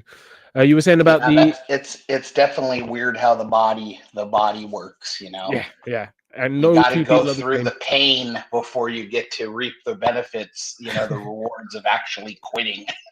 I don't think there's that many rewards for quitting, but yeah, it's cool. Oh, I looked into nicotine. Nicotine is supposed to actually help if you're about to have a heart attack. You can have nicotine, and it'll like affect your heart in a positive.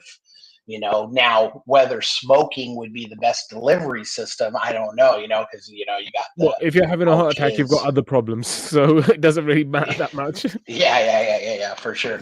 But back to this Abrahamic covenant that I thought would be very interesting to you, because I just know how you like all kinds of off the wall stuff, and I felt this definitely so qualifies. Well, in chapter 15, it talks about this covenant, and God explained, he had some visions. Abraham had some visions of God, and he explained to him he's going to get this this covenant set up between him and God. And then in verse 9 it says he told Abram to give him, bring me a heifer that's 3 years old, a she goat that's 3 years old, and a ram that's 3 years old. Then a turtle dove and a young pigeon. Once he got these animals together, he was instructed to split these animals in half, put one half of the animal on one side and the other half on the other side, and create like an aisle, essentially, like almost like a wedding ceremony, like the aisle. Okay, interesting. To form this covenant. So then the little birds, he said, don't bother cutting the birds up. Just put one bird on one side and then the other bird on the other side. And then you have the half carcasses, heading down the aisle, right? And then all of a sudden, out of nowhere, in verse 11, birds of prey swooped down on the carcasses, but Abram drove them off. So that tells me that something is trying to ruin this covenant between Abraham. And so to me, that was like a little mini satanic attack against this ritual that is trying to be, formed between, because to me, looking at these animals being split and how it's set up like an aisle, it's reminding me of like some sort of ritual, right? Would you agree? Yeah, it sounds ritualistic. Well, it could be symbolic.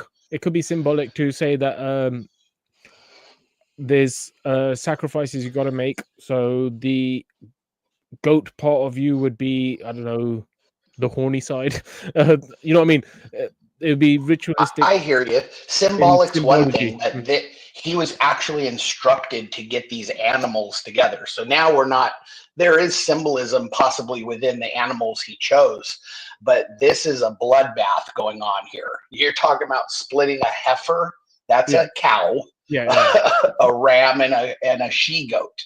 We're talking about a bloodletting ceremony, essentially, right? With these are the biggest animals that they would have had in their possession way back then in Abraham's time. So then after the birds swooped down and Abram tried shooing them away, not letting them ruin this covenant, then all of a sudden he passes out. And it says, Abram fell into a deep sleep and terror came upon him. So that's a nightmare. So he went from a satanic attack on the ritual itself by the birds. Then now he passed out for the night and he's having a terrible nightmare. So while he fell asleep, he wasn't able to complete the covenant. So what happens here is the Lord said to Abram, now for certain that posterity will be in the stranger. Okay, he's talking about his children going to be slaves to other population of people, which is obviously when they went in and became slaves of Egypt. And then it says,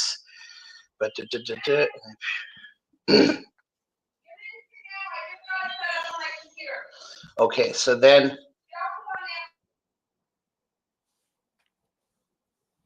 sorry about that. I had to say something. All right, so then this will close it off with what actually happened. So now when the sun had set and it was dark, a smoking oven and a fiery torch passed between the pieces of the animal. So when Abram was under that nightmare, God came down as a mist and took the form of a smoking furnace and a fiery torch. So these are two entities that came down and passed in between the animals, forming the covenant between Abraham and God. Now I looked at those two words in the Hebrew. Smoke in Hebrew, the first entity that came down, the smoking furnace, smoke in Hebrew is masculine. Then I looked at the word fiery torch. So the word fire, which was unexpected to me because I thought fire was very masculine, not in the Hebrew. In the Hebrew, word fire is feminine. So in order for this Abrahamic covenant to be formed, Abraham brought the animals, did everything God asked. Then he succumbed to his own sleep and ended up in a terrible nightmare. So God came down in two entities, a smoking furnace and a fiery torch. And those two entities walked down that aisle in between this sacrificial ritual for the formation of the covenant. That's the full story. Is there any more to it? Nope, that's about it. I'll just end right there. No, it's cool. That means that the covenant was that his children will be made slaves, but they will be what was the end thing? That they end up in Israel or they end up ruling the world. What was the situation? No, the Abrahamic covenant, which ended with Jesus on the cross. Oh, it ended. Okay, yeah. Yeah, because it wasn't fulfilled until Jesus. Once Jesus came, he started his new covenant. There's a new covenant with Jesus because Jesus is a lot different than Moses, Abraham, and everybody else. You know, Jesus is God in the flesh, according to us. Okay, is he? All right, well, I'm glad you were able to let me share that with you, and I'm going to have to go, but I'll jump back on in a second. I just wanted to share that with you. No, I appreciate it. I've got a few more questions about it, so if you do come back on, I'll ask you those questions when you get back. Thanks for sharing, bro. I'll see you in a little bit. Yeah, I'll be back in probably 20 minutes or so. No stress, bro. Take it easy. Bye. Thank you. Alrighty, that was Jeffrey. It's always good to get a different perspective. And I did not know that Abrahamic story. I did not know that Abraham story, which is actually kind of cool. D says that she shot at the door. Shotgun at the door. Bruh, that's what I'm saying. Dangerous. That reminds me of a song. Bang, bang, he shot me down. Bang, bang. What is that song? I think it's just called Bang, bang. Bang, bang.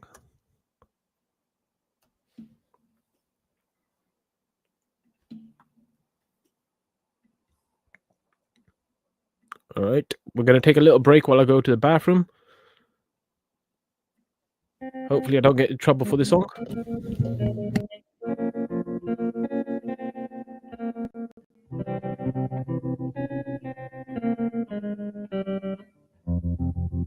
I was 5 and he was 6. We rode on horses made of sticks.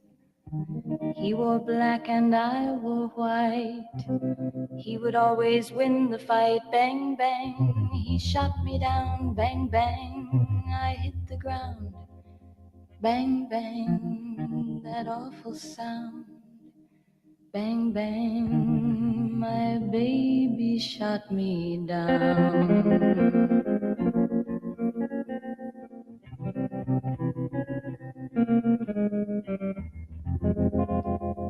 Seasons came and changed the time. When I grew up, I called him mine. He would always laugh and say, remember when we used to play? Bang, bang, I shot you down. Bang, bang, you hit the ground. Bang, bang, that awful sound. Bang, bang, I used to shoot you down.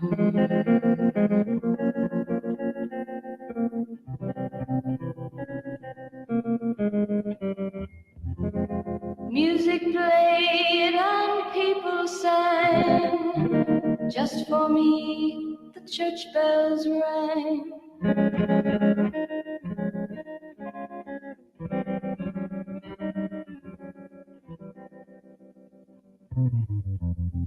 Now he's gone, I don't know why. And till this day, sometimes I cry. He didn't even say goodbye, he didn't take the time to lie.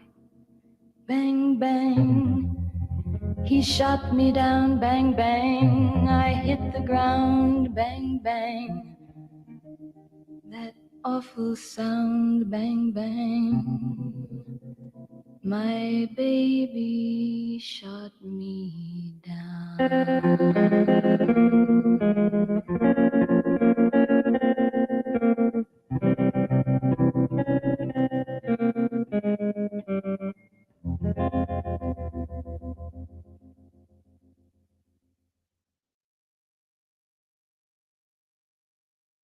Alrighty. That was Bang Bang. Sorry, I'm just eating something. So we're going to listen to this song a little bit as well. Birds flying high, you know how I feel. Sun in the sky, you know how I feel. Breeze drifting on by, you know how I feel. It's a new dawn. It's a new day. It's a new life for me. And I'm feeling good. Yeah! I'm feeling good.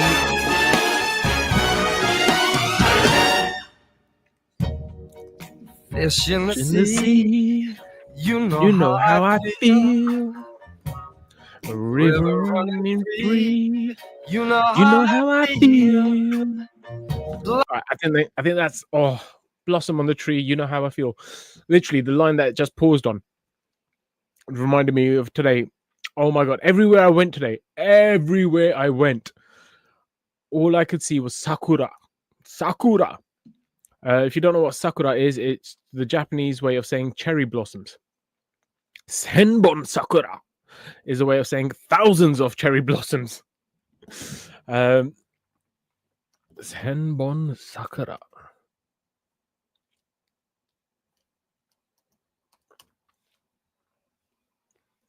Let me just translate that. Let me just make sure. I think it's thousands. Senbon sakura. Yeah, 1,000 cherry blossom. Or thousands of cherry trees. Cherry blossom trees everywhere I went today. It was so beautiful. And they're literally budding. I think I saw on Google. No. Yeah, on Google. Google saying that it's celebrating cherry blossom season. And I know why. Because they're freaking everywhere. Beautiful. Beautiful pink flowers everywhere. But that's a little side tangent. Just because the lyrics there. Blossom on the tree. You know how I feel. Anyways, let's get back to the chat. I think I was up here. D says, yeah, the Blade. Ever watch Blade Runner? Blade Runner, I want to say yes. That's the Arnold Schwarzenegger movie, right? Blade Runner. No. I'm thinking The Running Man. The Running Man was good. The Running Man was really good. Blade Runner. Is that a sci-fi one? Yes, I think I watched the most recent one, the one that came out recently, 2017. Yeah, that was a good movie. Yes, the giant pink girl. Yes, I do remember that. Yeah, it was a cool movie.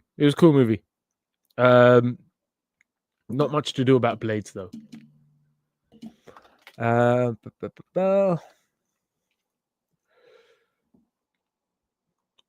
I'm just gonna skip a few of these. Jitten says, "Is that your Kirpanda, man?" Yeah, technically, yes. If I ever get stopped by anyone, not that I carry this thing with me. This thing is usually my camping bag. But essentially, a Kirpan is just a knife. So yes, technically, it's just my Kirpan. D says, yes, Simon Wesley Snipes. Wesley Snipes. D says, yes, a knock on the door to be greeted by a double barrel under your chin. Very welcoming, D. Yeah, that's why I won't be going to see D anytime soon. She'll be like, and then his one's from Jesus. One from D, one from Jesus. D says, license to carry, not in government buildings or schools. That's probably wise. Just sandwiches for you, DD. Knuckle cheese sandwich with extra cheese. Okay, that's good. That's good. Okay. Whew. Whew. I might come to you at some point then in the future. Who knows? D, that's funny. You're soaking it up. Yeah, she is. Cowgirl. Gotta be what it has to be. All right. I'm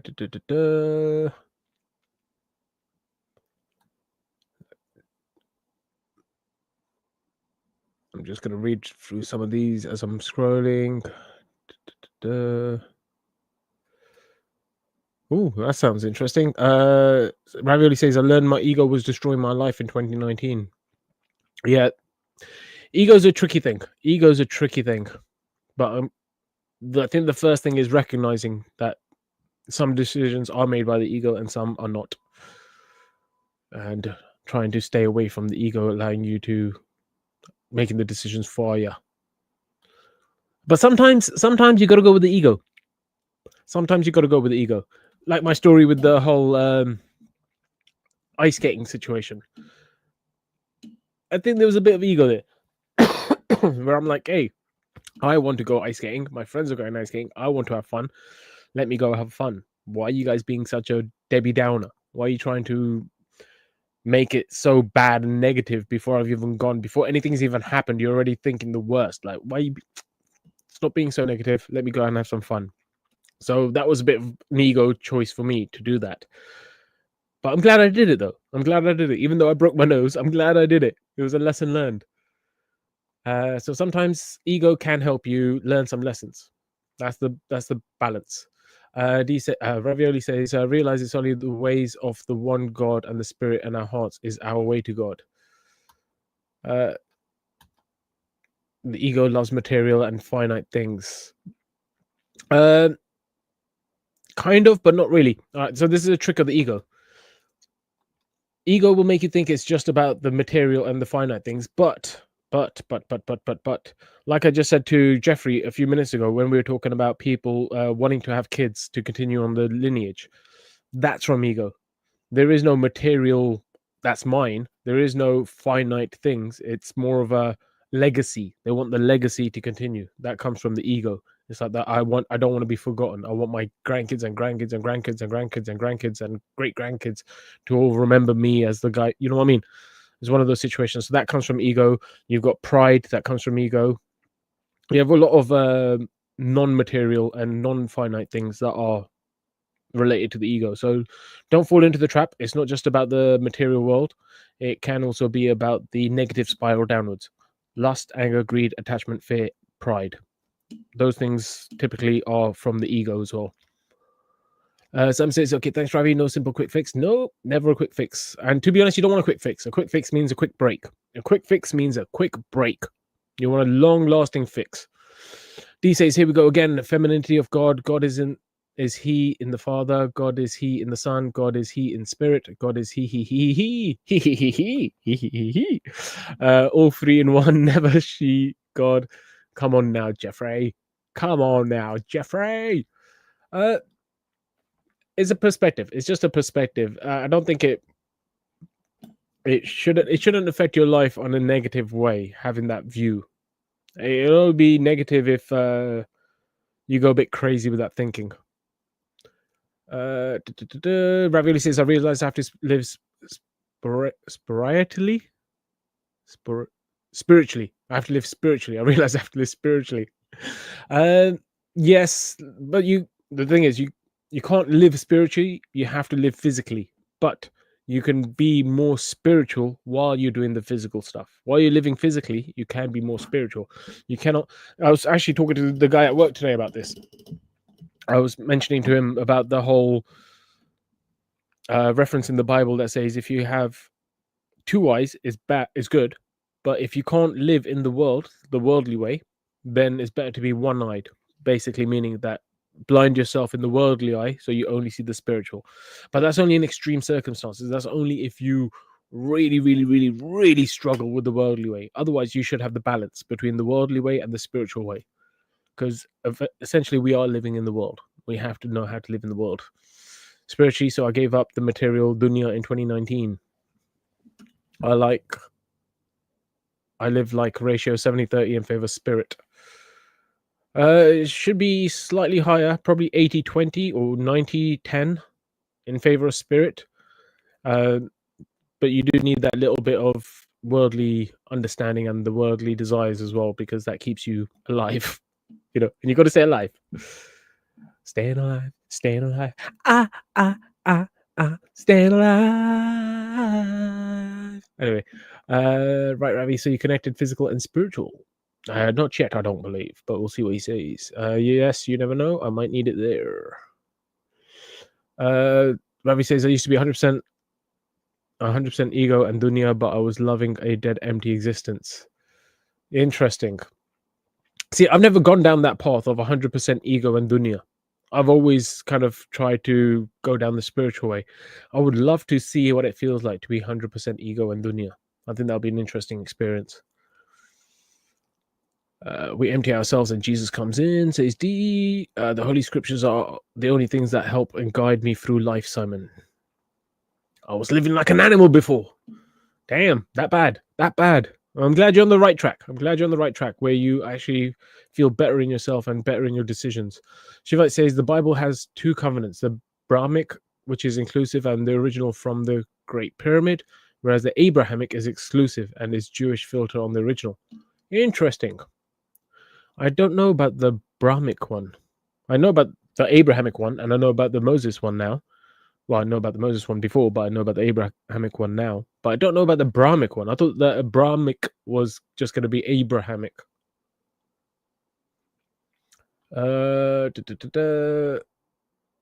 says, given into my urges, given into my desires, lust, but I was living a dead existence. That's magnificent, Ravi. Glad you found the key to navigating that situation. Yes, God is always the key. D says, hope the animal was a lamb. Love you, lamb chops. Well, I am not there yet, but I can at least go to sleep somewhat happy and at peace now. That's good. But you don't want to be too at peace when you go to sleep, because you want to wake up. Okay. Ravioli says, I live only for other people, Simon, now. I want happiness and peace for everyone now, not like before. That's a good thing to do, bro. That's a really good thing to do. But I will give you some advice, speaking from experience. My life has always been about other people. It's always tried to help other people at the cost of whatever in my life. A bit of friendly advice. Do that. Still think about people, but have a little bit of discernment. More discernment than I had. Okay, have a little bit more discernment than I had, and realize that sometimes some people don't want peace and happiness. They want to fuck shit up for people. So sometimes you got to be able to use that discernment to go, okay, no, I need to walk away from the situation, rather than trying to help someone who doesn't want help or doesn't want to help themselves.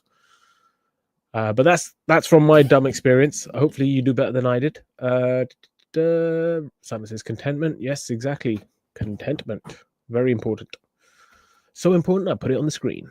Ravioli says, I hope it's the right decision. I'm looking in, why fasting is important. I can take control of my urges and remind myself what is the most important things in life. That's one good reason. To do fasting, is that self-control. The other really good reason to do fasting is the appreciation.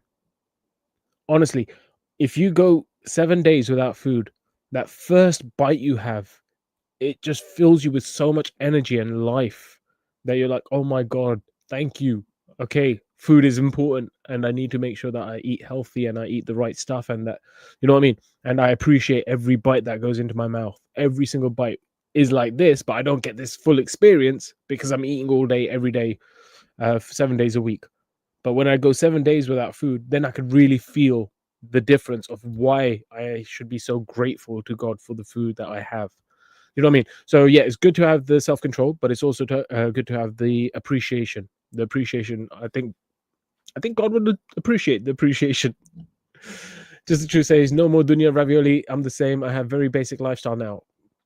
Good man, good man. Don't be too basic, but yeah, basic is good. Basic is good, but you want to be able to get by in life. Dunya will take your soul away from God. Yes, it will.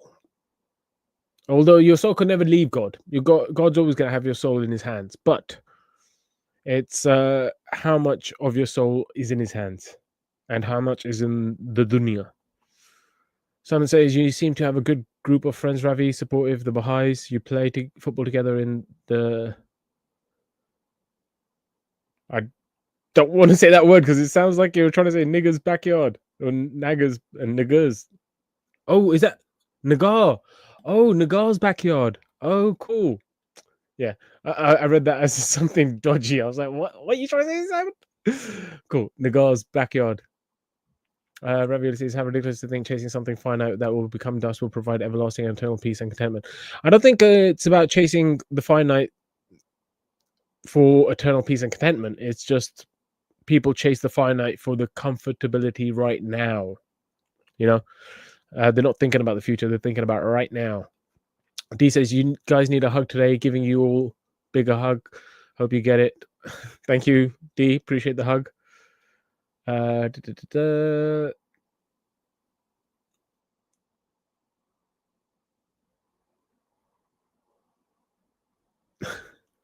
Ravioli says, I would love to die for God.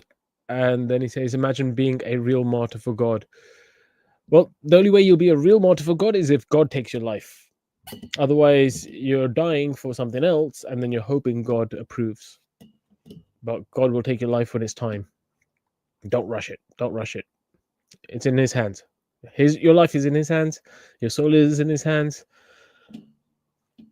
Everything should be in his hands, including the death part. Just True says, bye-bye, dunya. Bye-bye.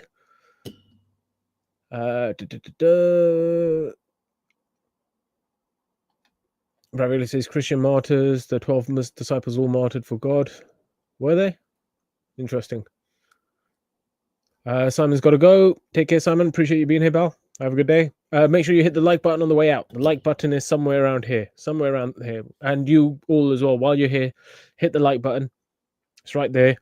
Ninjas, watchers, commenters, haters, lovers, all of you guys, hit the like button now before you forget.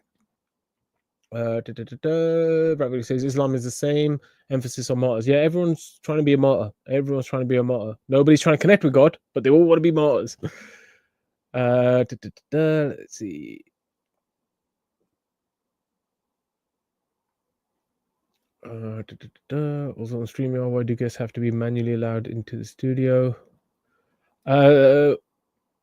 That's just to have a little bit of control. That's just to have a little bit of control. Sometimes you might have people on there that you don't want. Sometimes you might want to ask them to turn on the camera just to make sure that they're not going to do anything dodgy or they're not someone suspicious, just to see who they are. It depends on how you run your channel and how you do it, but that's essentially what it is. It's like a screening filter. I need it so that when the guests come on, they automatically go into the studio. No, you don't want that. You don't want that. Trust me, you don't want that.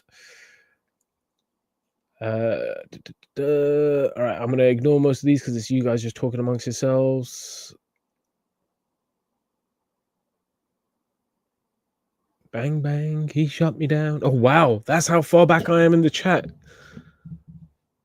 Ravioli says, big nose I feel is here. Oh, Lieutenant. Well, they're welcome to hang around. Well, I don't think they are, to be honest. They're the ones who sent me a message the other day saying that they don't want me to do anything. They don't want me to have any part of their channel or even talk about their channel. So if that's the case, they shouldn't be here watching the stream either. You know, if they're consistent. They never are, but if they are consistent. D says season came and changed the time.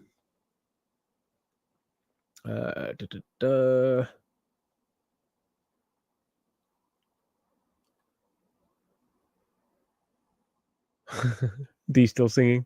Now he's gone. I don't know why. Until this day, I still cry. That's a good song. It is a good song.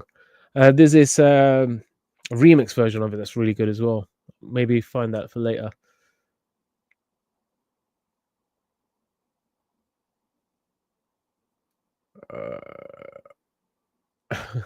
Hope no strike on Bang Bang. Nope. I'm still here. I'm still here. Birds flying high. You know how I feel. Dwayne, welcome back. Says White Lion Didi. Have you had a chance to look at this yet? Brendan O'Connell, Trump, and trolling if Elon Musk attains White House. I have not. I'm not going to lie. I did have it on the tabs for a while to watch, but then I got banned for 7 days, so I wasn't able to review it with you guys, and I didn't want to do it off screen. And then when I came back, I was like, you know what, I'm not going to be doing any video reviews for a while, just because I want to make sure I avoid any copyright strikes. So maybe again in the future, but thanks for dropping the link. Send it to me in an email. Send it to me in an email. That way when I'm checking my emails, I'll get reminded and I'll probably watch it. Not tonight though, because tonight I'm going to watch The Good, the Bad, and the Ugly. D singing a song. You know how I feel. It's a new dawn. It's a new day. It's a new life for me. And I'm feeling good. Dun, dun, dun, dun, dun, dun, dun, dun. Jeffrey, are you back? Give me a thumbs up if you're back, and I'll bring you up on stream. Okay, cool. We have a little surprise for you guys. We got Jeffrey back, but this time he's live. Welcome back, bro. Good to see you. Good to see you. I like your chandelier. It's nice. Nice. So, not hearing you that well, so I'm going to see if I can turn up the volume here. Pump up the volume. Pump up the volume. Test, test, test. Is that better? No. Speakerphone. I could probably do it from my side, actually. Give me a second.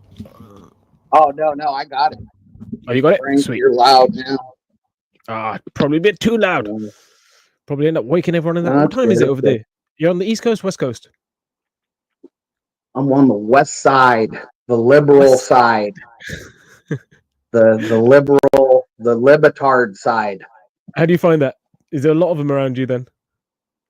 Well, let's just say the entire west coast of America hasn't won a Republican seat in probably 20 years. Damn. I mean, you can count Schwarzenegger was the Terminator, became the governor for a little while, but he's kind of a fake Republican. They call him rhinos. Rhinos? Republican in name only. Rhino. Cool. I get it. But does it? How about the people though? I get the politics in the mayor. Oh, it's very, so the west coast of America is very rural compared to the East Coast, obviously, because the East Coast is where the initial population came from. The UK, and when the migration happened, it happened to the East Coast. So there's way more cities and way more interlocking highways, and you can get from point A to point B, like from Philadelphia to Washington DC and New York is all like really close. You can just drive to those. But then if I was to drive to like Boise, Idaho from Seattle, it would take me like 5 times longer because everything is so vast and expansive on the west coast of America. Yeah, a lot more empty space in between. Yeah, exactly. I mean, there is LA's a little bit different because, that was the Spaniards' favorite settlement. That's why everything in that area is named, like I just found out the other day that San Diego is the Latin way of saying St. James, which I never knew that my whole life. So, you got Los Angeles, you got all of these are all biblical names from saints and just things out of the Bible, because the Spaniards were very heavily Catholic when America was settled. Yeah. Interesting. I did not know about the was it San Andreas? No. What was the one that No, you said? San Diego. San The Diego. city Yeah. of San Diego. Yeah. That's what's that place called? San Diego. That's got the bridge, hasn't it? Oh no, The that's famous San bridge. Francisco, and San that's another Francisco, saint. yes. Okay. Oh, and that's another saint. Okay, cool. Yeah. That's what I was thinking. I was thinking about San Francisco and the bridge. But yeah, okay, so that's another saint. Interesting. So Yeah. what you got for us now?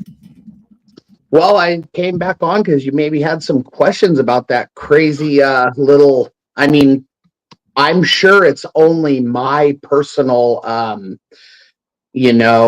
interpretation of that covenant, where the two entities came down in the mist, and then, it said, and the funny thing is if you go to like Bible Hub and you go through all the different scriptures, like the King James and the Latin Vulgate and the Hebrew, the name smoking pot, the smoking furnace that's in my Bible, it would be called like the smoking pot or the smoking oven. But regardless, it always was smoking, and it was it was always this certain first entity, right? And then the second thing was either a fiery torch or a fiery light. And that was the second thing that popped up to complete the Abrahamic covenant with Abraham. And then his name got changed, because all that I was reading about, it all says Abram. But then God gave Abram a new name, Abraham. And I'm not sure what the ham part probably means, like the lands you're going to get, like here are your lands that I'm promising you, with this covenant. From the top of my head, I'm thinking about, like, back in the days, it would be like your name would be Smith's son or David's son, meaning that you're the son of David or the son of. So I'm thinking Ham, because Ham is like, I think there's a people called Ham. I think maybe one of Noah's kids, the people of Ham. Yeah. No, Ham was definitely one of Noah's kids. Yeah, so I'm thinking maybe Ham was his dad's name, and what he did was he went Abraham to say he's the son of Ham. Abra, the son of Ham. Possibly. Yeah, that came into my head because I can't think of any other reason to add Ham at the end of it. No. But they change. That's the weirdest thing about the Bible, is everybody changes their names all the time. And then now, because everybody in the Bible changed their names, now all of a sudden all these popes, they all feel the need to change their name, and then that's why they all come into office with a certain name, and then they change it. What would you change your name to? Go on. Probably my favorite movie character, right? Maximus Aurelius. Maximus Aurelius, father of a murdered child or something. Yeah. I had a funny. Some guys at work one day were like, "Hey, if you were gonna have your obituary read by anybody, who would it be?" They were all bullshitting about it, making people come up with different. Most people landed on, well, what would yours be? What my new name, if I was to have one? No. If you had died and you want someone to speak your, eulogy, what you did for your life, just a powerful voice in, entertainment, it wouldn't be Pee Wee Herman. That would be the opposite. To be honest, Pee Wee Herman would probably be perfect for it, because my life will seem like a joke anyway. So it would be like great.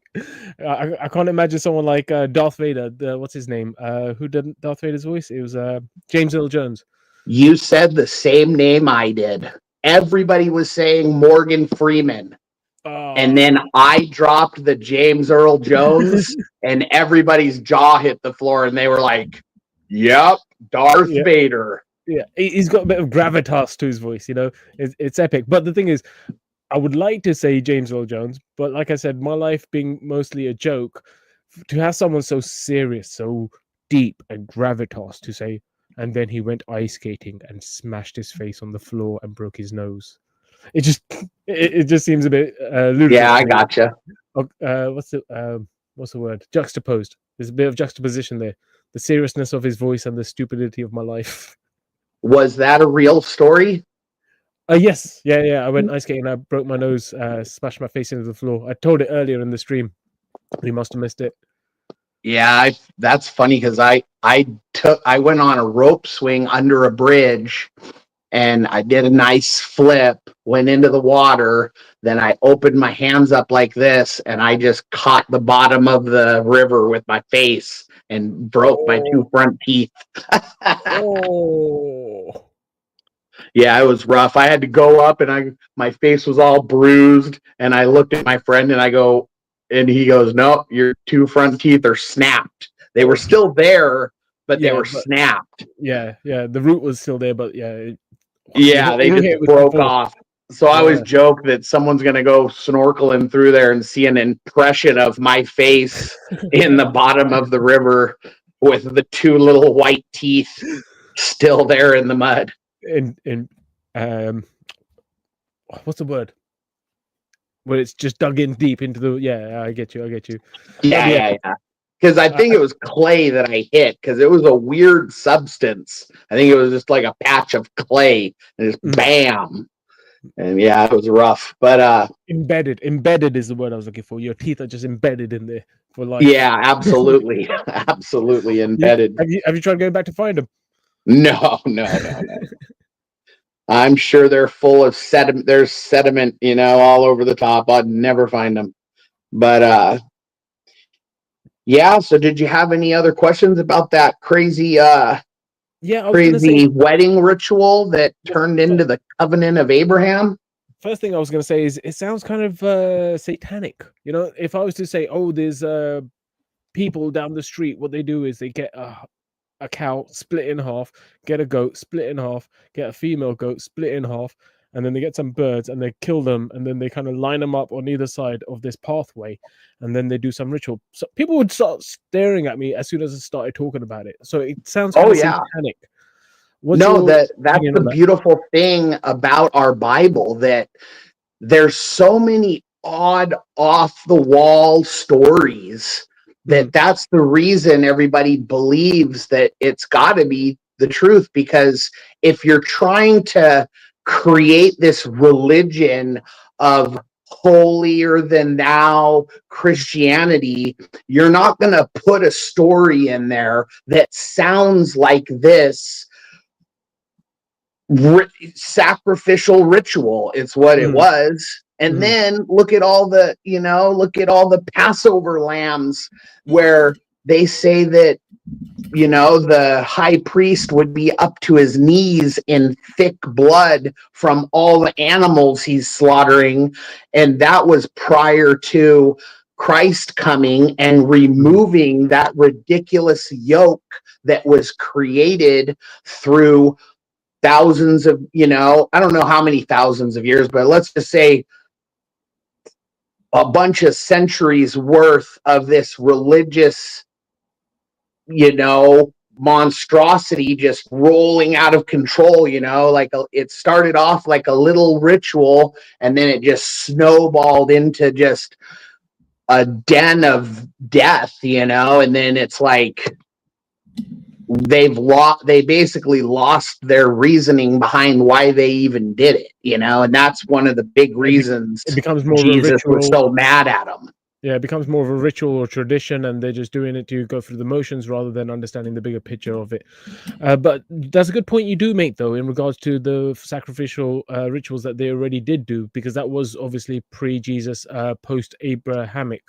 So I guess having these kind of sacrifices of these animals and doing this thing isn't so far-fetched if they are at the time sacrificing animals to absolve them of their sins.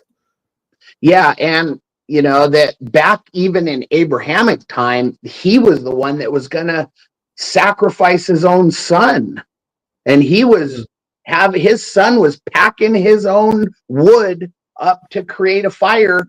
What are we sacrificing, Dad? And Abraham has to tell, oh, we'll figure it out when we get up there, boy, knowing that he was supposed to be sacrificing his son. Mm-hmm. And he knew in his heart of hearts that even if I do go through with this, because I am going to go through with this, because I truly believe that this creator God visited me and told me to do this. So I must do this. But since my creator God is so loving and compassionate, I know that if I follow through with this, he's just going to resurrect my son and give my son right back to me. Maybe that's what he was thinking in his mind.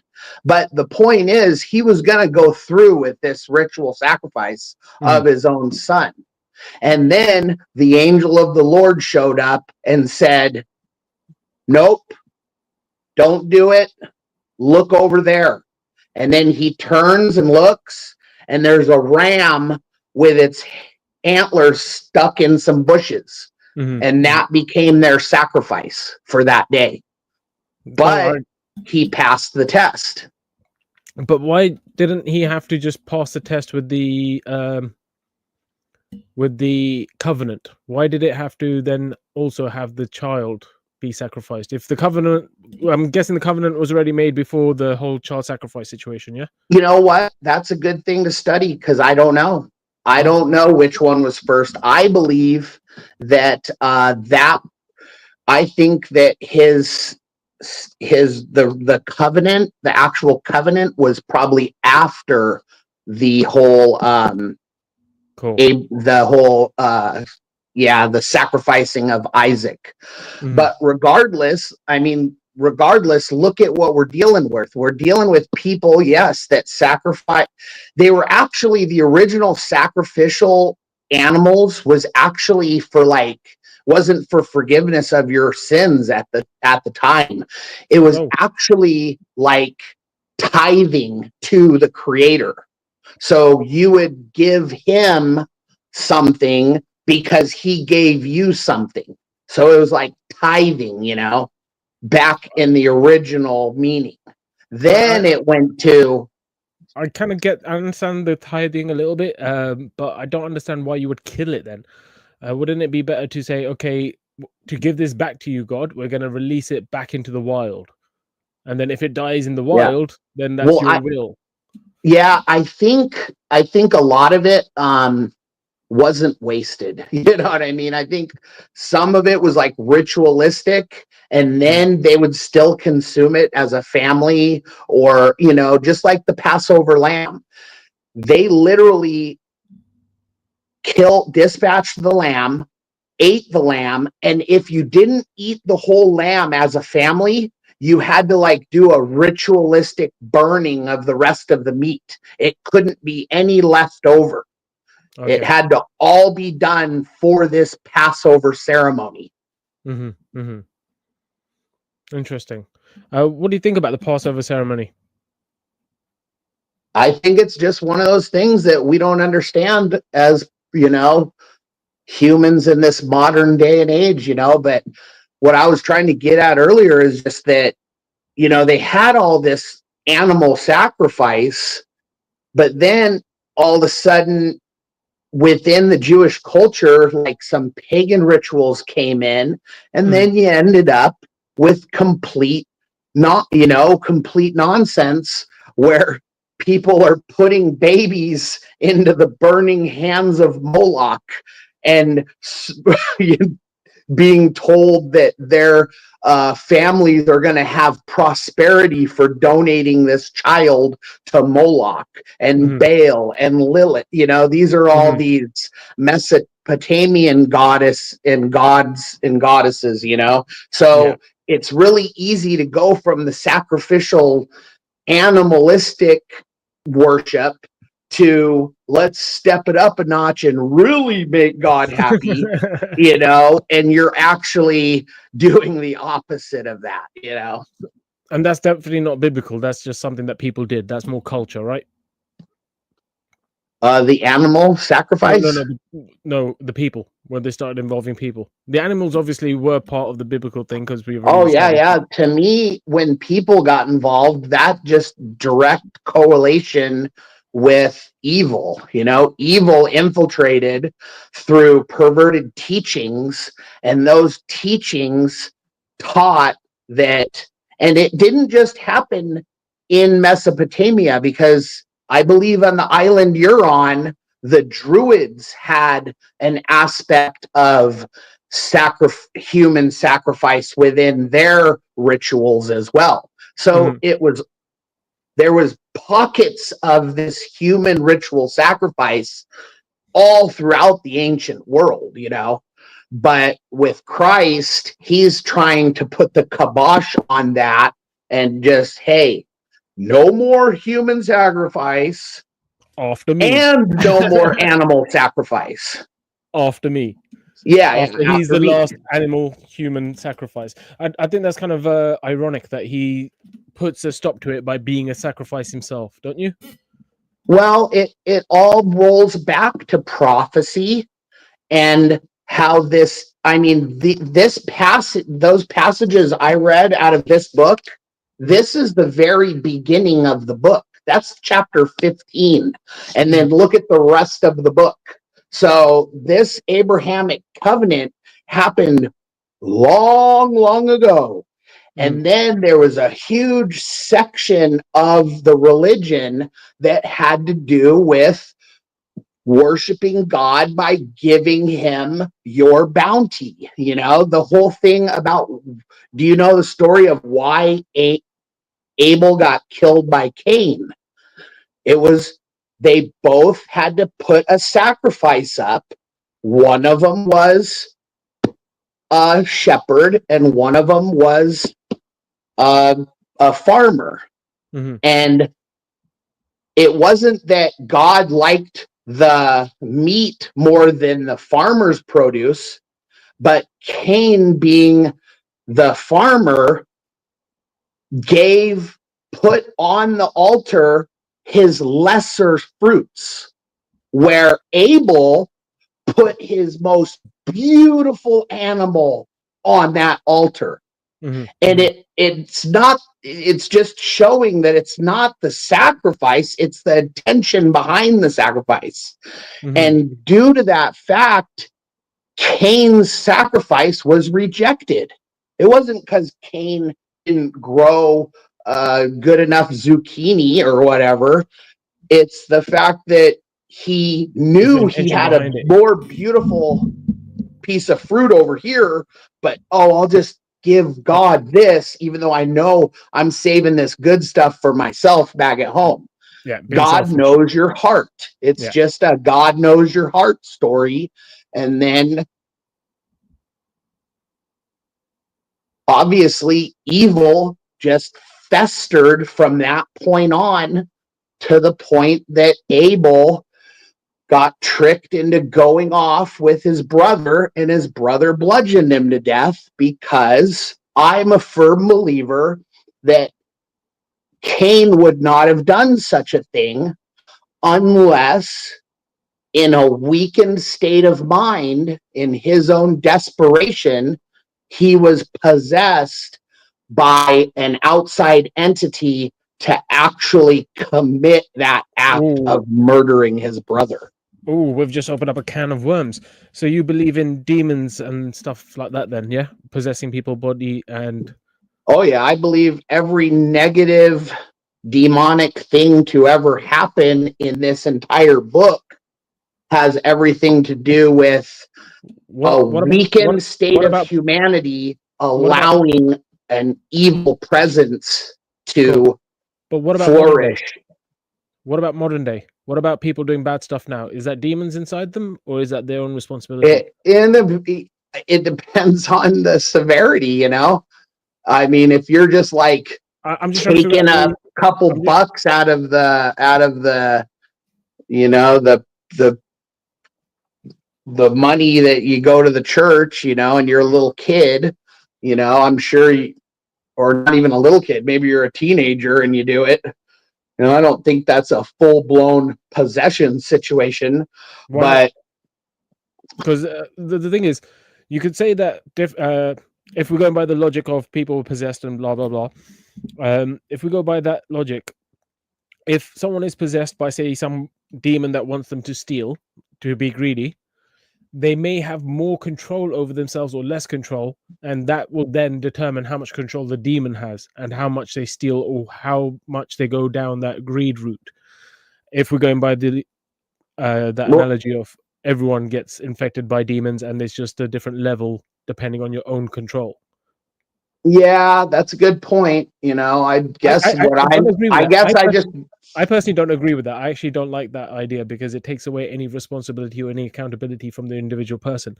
It even kind of puts Jesus's sacrifice to naught, to say, oh, by the way, all the atrocities ever done were caused by the demons. You had no say in it. So Jesus didn't even need to die for the sins or for you to get salvation, because you already got salvation, because all the bad things weren't you, they were the demons inside you. So yeah, no, I understand that. And that's where free will comes into play, because to me, there are some people that get fully possessed, but then there's also, you still have your free will and you just have that little chirp, that little inner voice telling you to do something stupid, something that you may even know, hey, this is really stupid, and you do it anyway, that's my but outer voice. That's still it's your own free will. That's the beautiful thing of this free will existence that we get to partake in. What about those people in the Bible? You said that we're doing all this bad stuff. How much of their free will was involved, or how much of it was no free will because of demon possession? Well, in your opinion?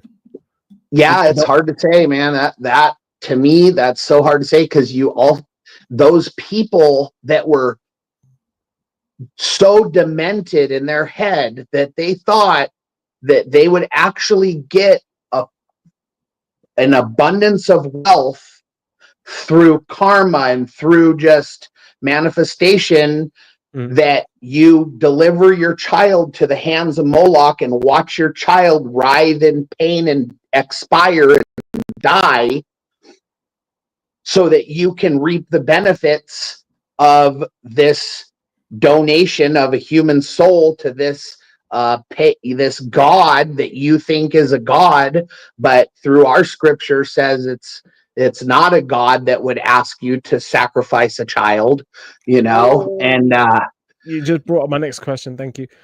So if that's the case, if God would not ask you to sacrifice a child, how do we know that Abraham wasn't actually speaking to Moloch? Because I'm just seeing. I don't really know. I can't recall. No, you're right. I can't recall the exact story. What angel came to speak to Abram before he, said, I don't know that story. I could look it up really quick, I'm sure, but I can't look it up because I'm using my phone to be on with you. So I can't look up stuff, but if you put on the computer, where in the Bible does it talk about the sacrifice of Isaac, then I can look it up and maybe read it real quick. But a lot of it, you could be completely correct that he had a situation much like Eve had in the Garden of Eden, where she didn't know necessarily,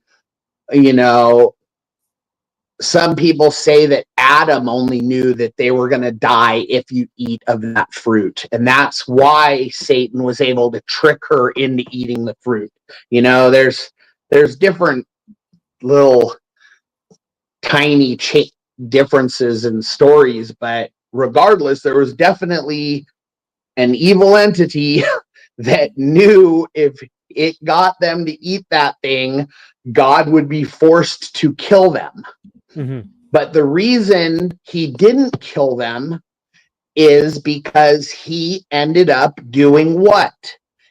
He sacrificed an animal for the first time in the Bible, and made their clothes out of that animal's skin and clothed them, because now they knew the difference between, good and evil, because they ate of the fruit.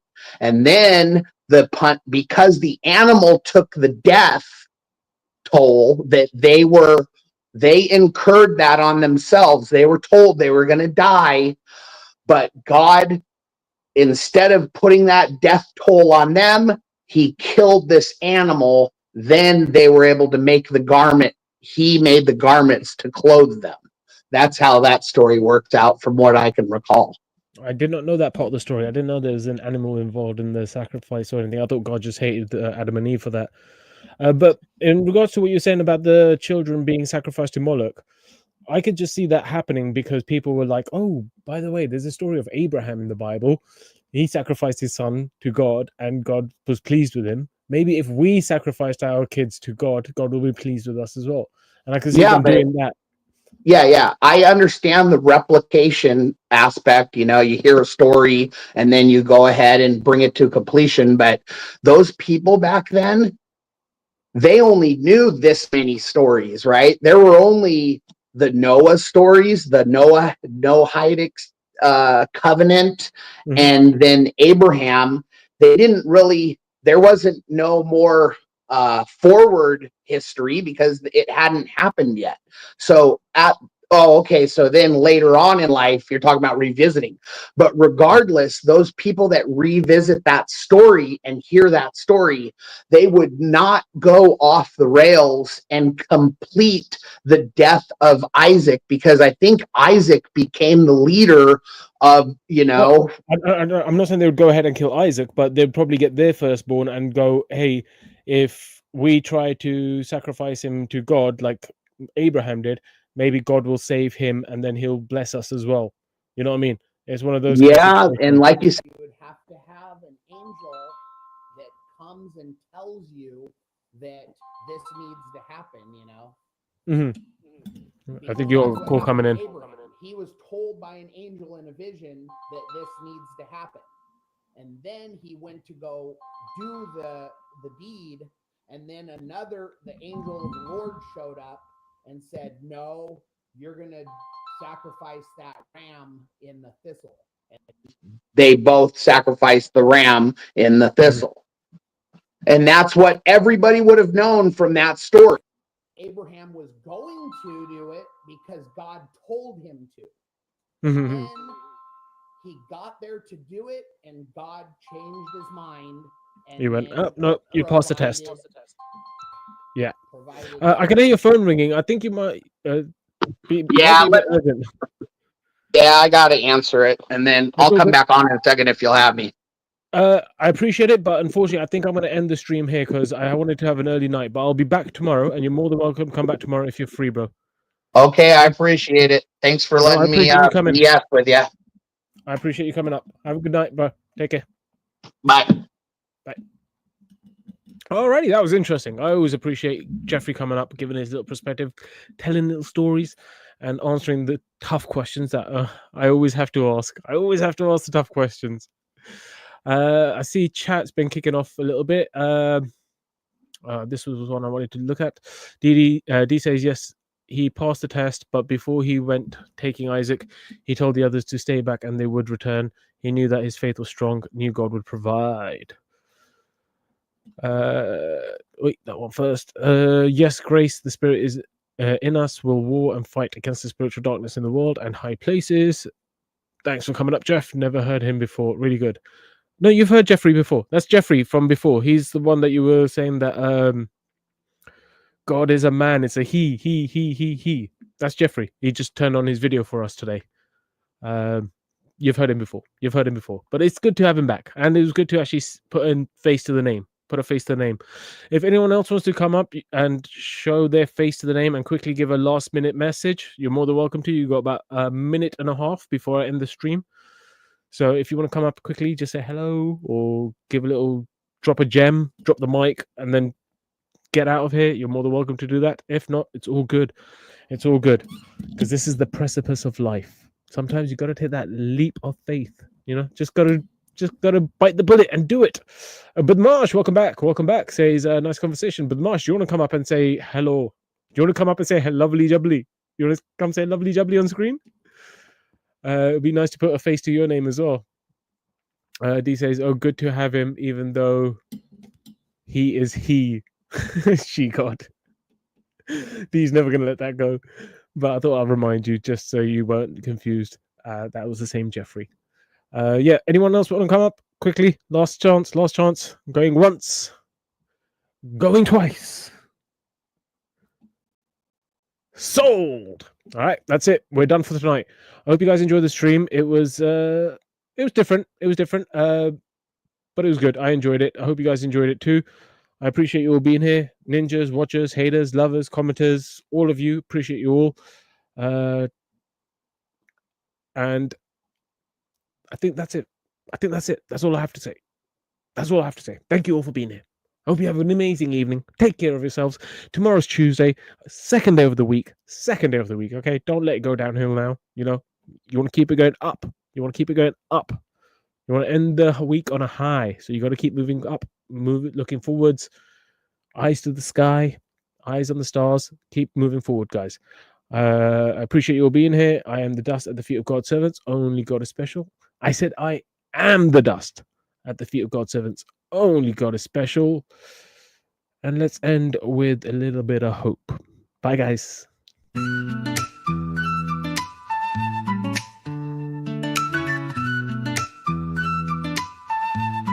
Yeah, I've been through the shadows, walked in the night, seen the world get heavy, try to crush my light. The hope keeps burning deep in my soul, the flame that won't fade, yeah, it keeps me whole. When life gets rough and the clouds roll in, hope is the anchor that pulls me again. In the darkest of times, when all seems lost, hope breaks through no matter the cost. Hope never dies, it shines through the pain, through every storm, every drop of rain.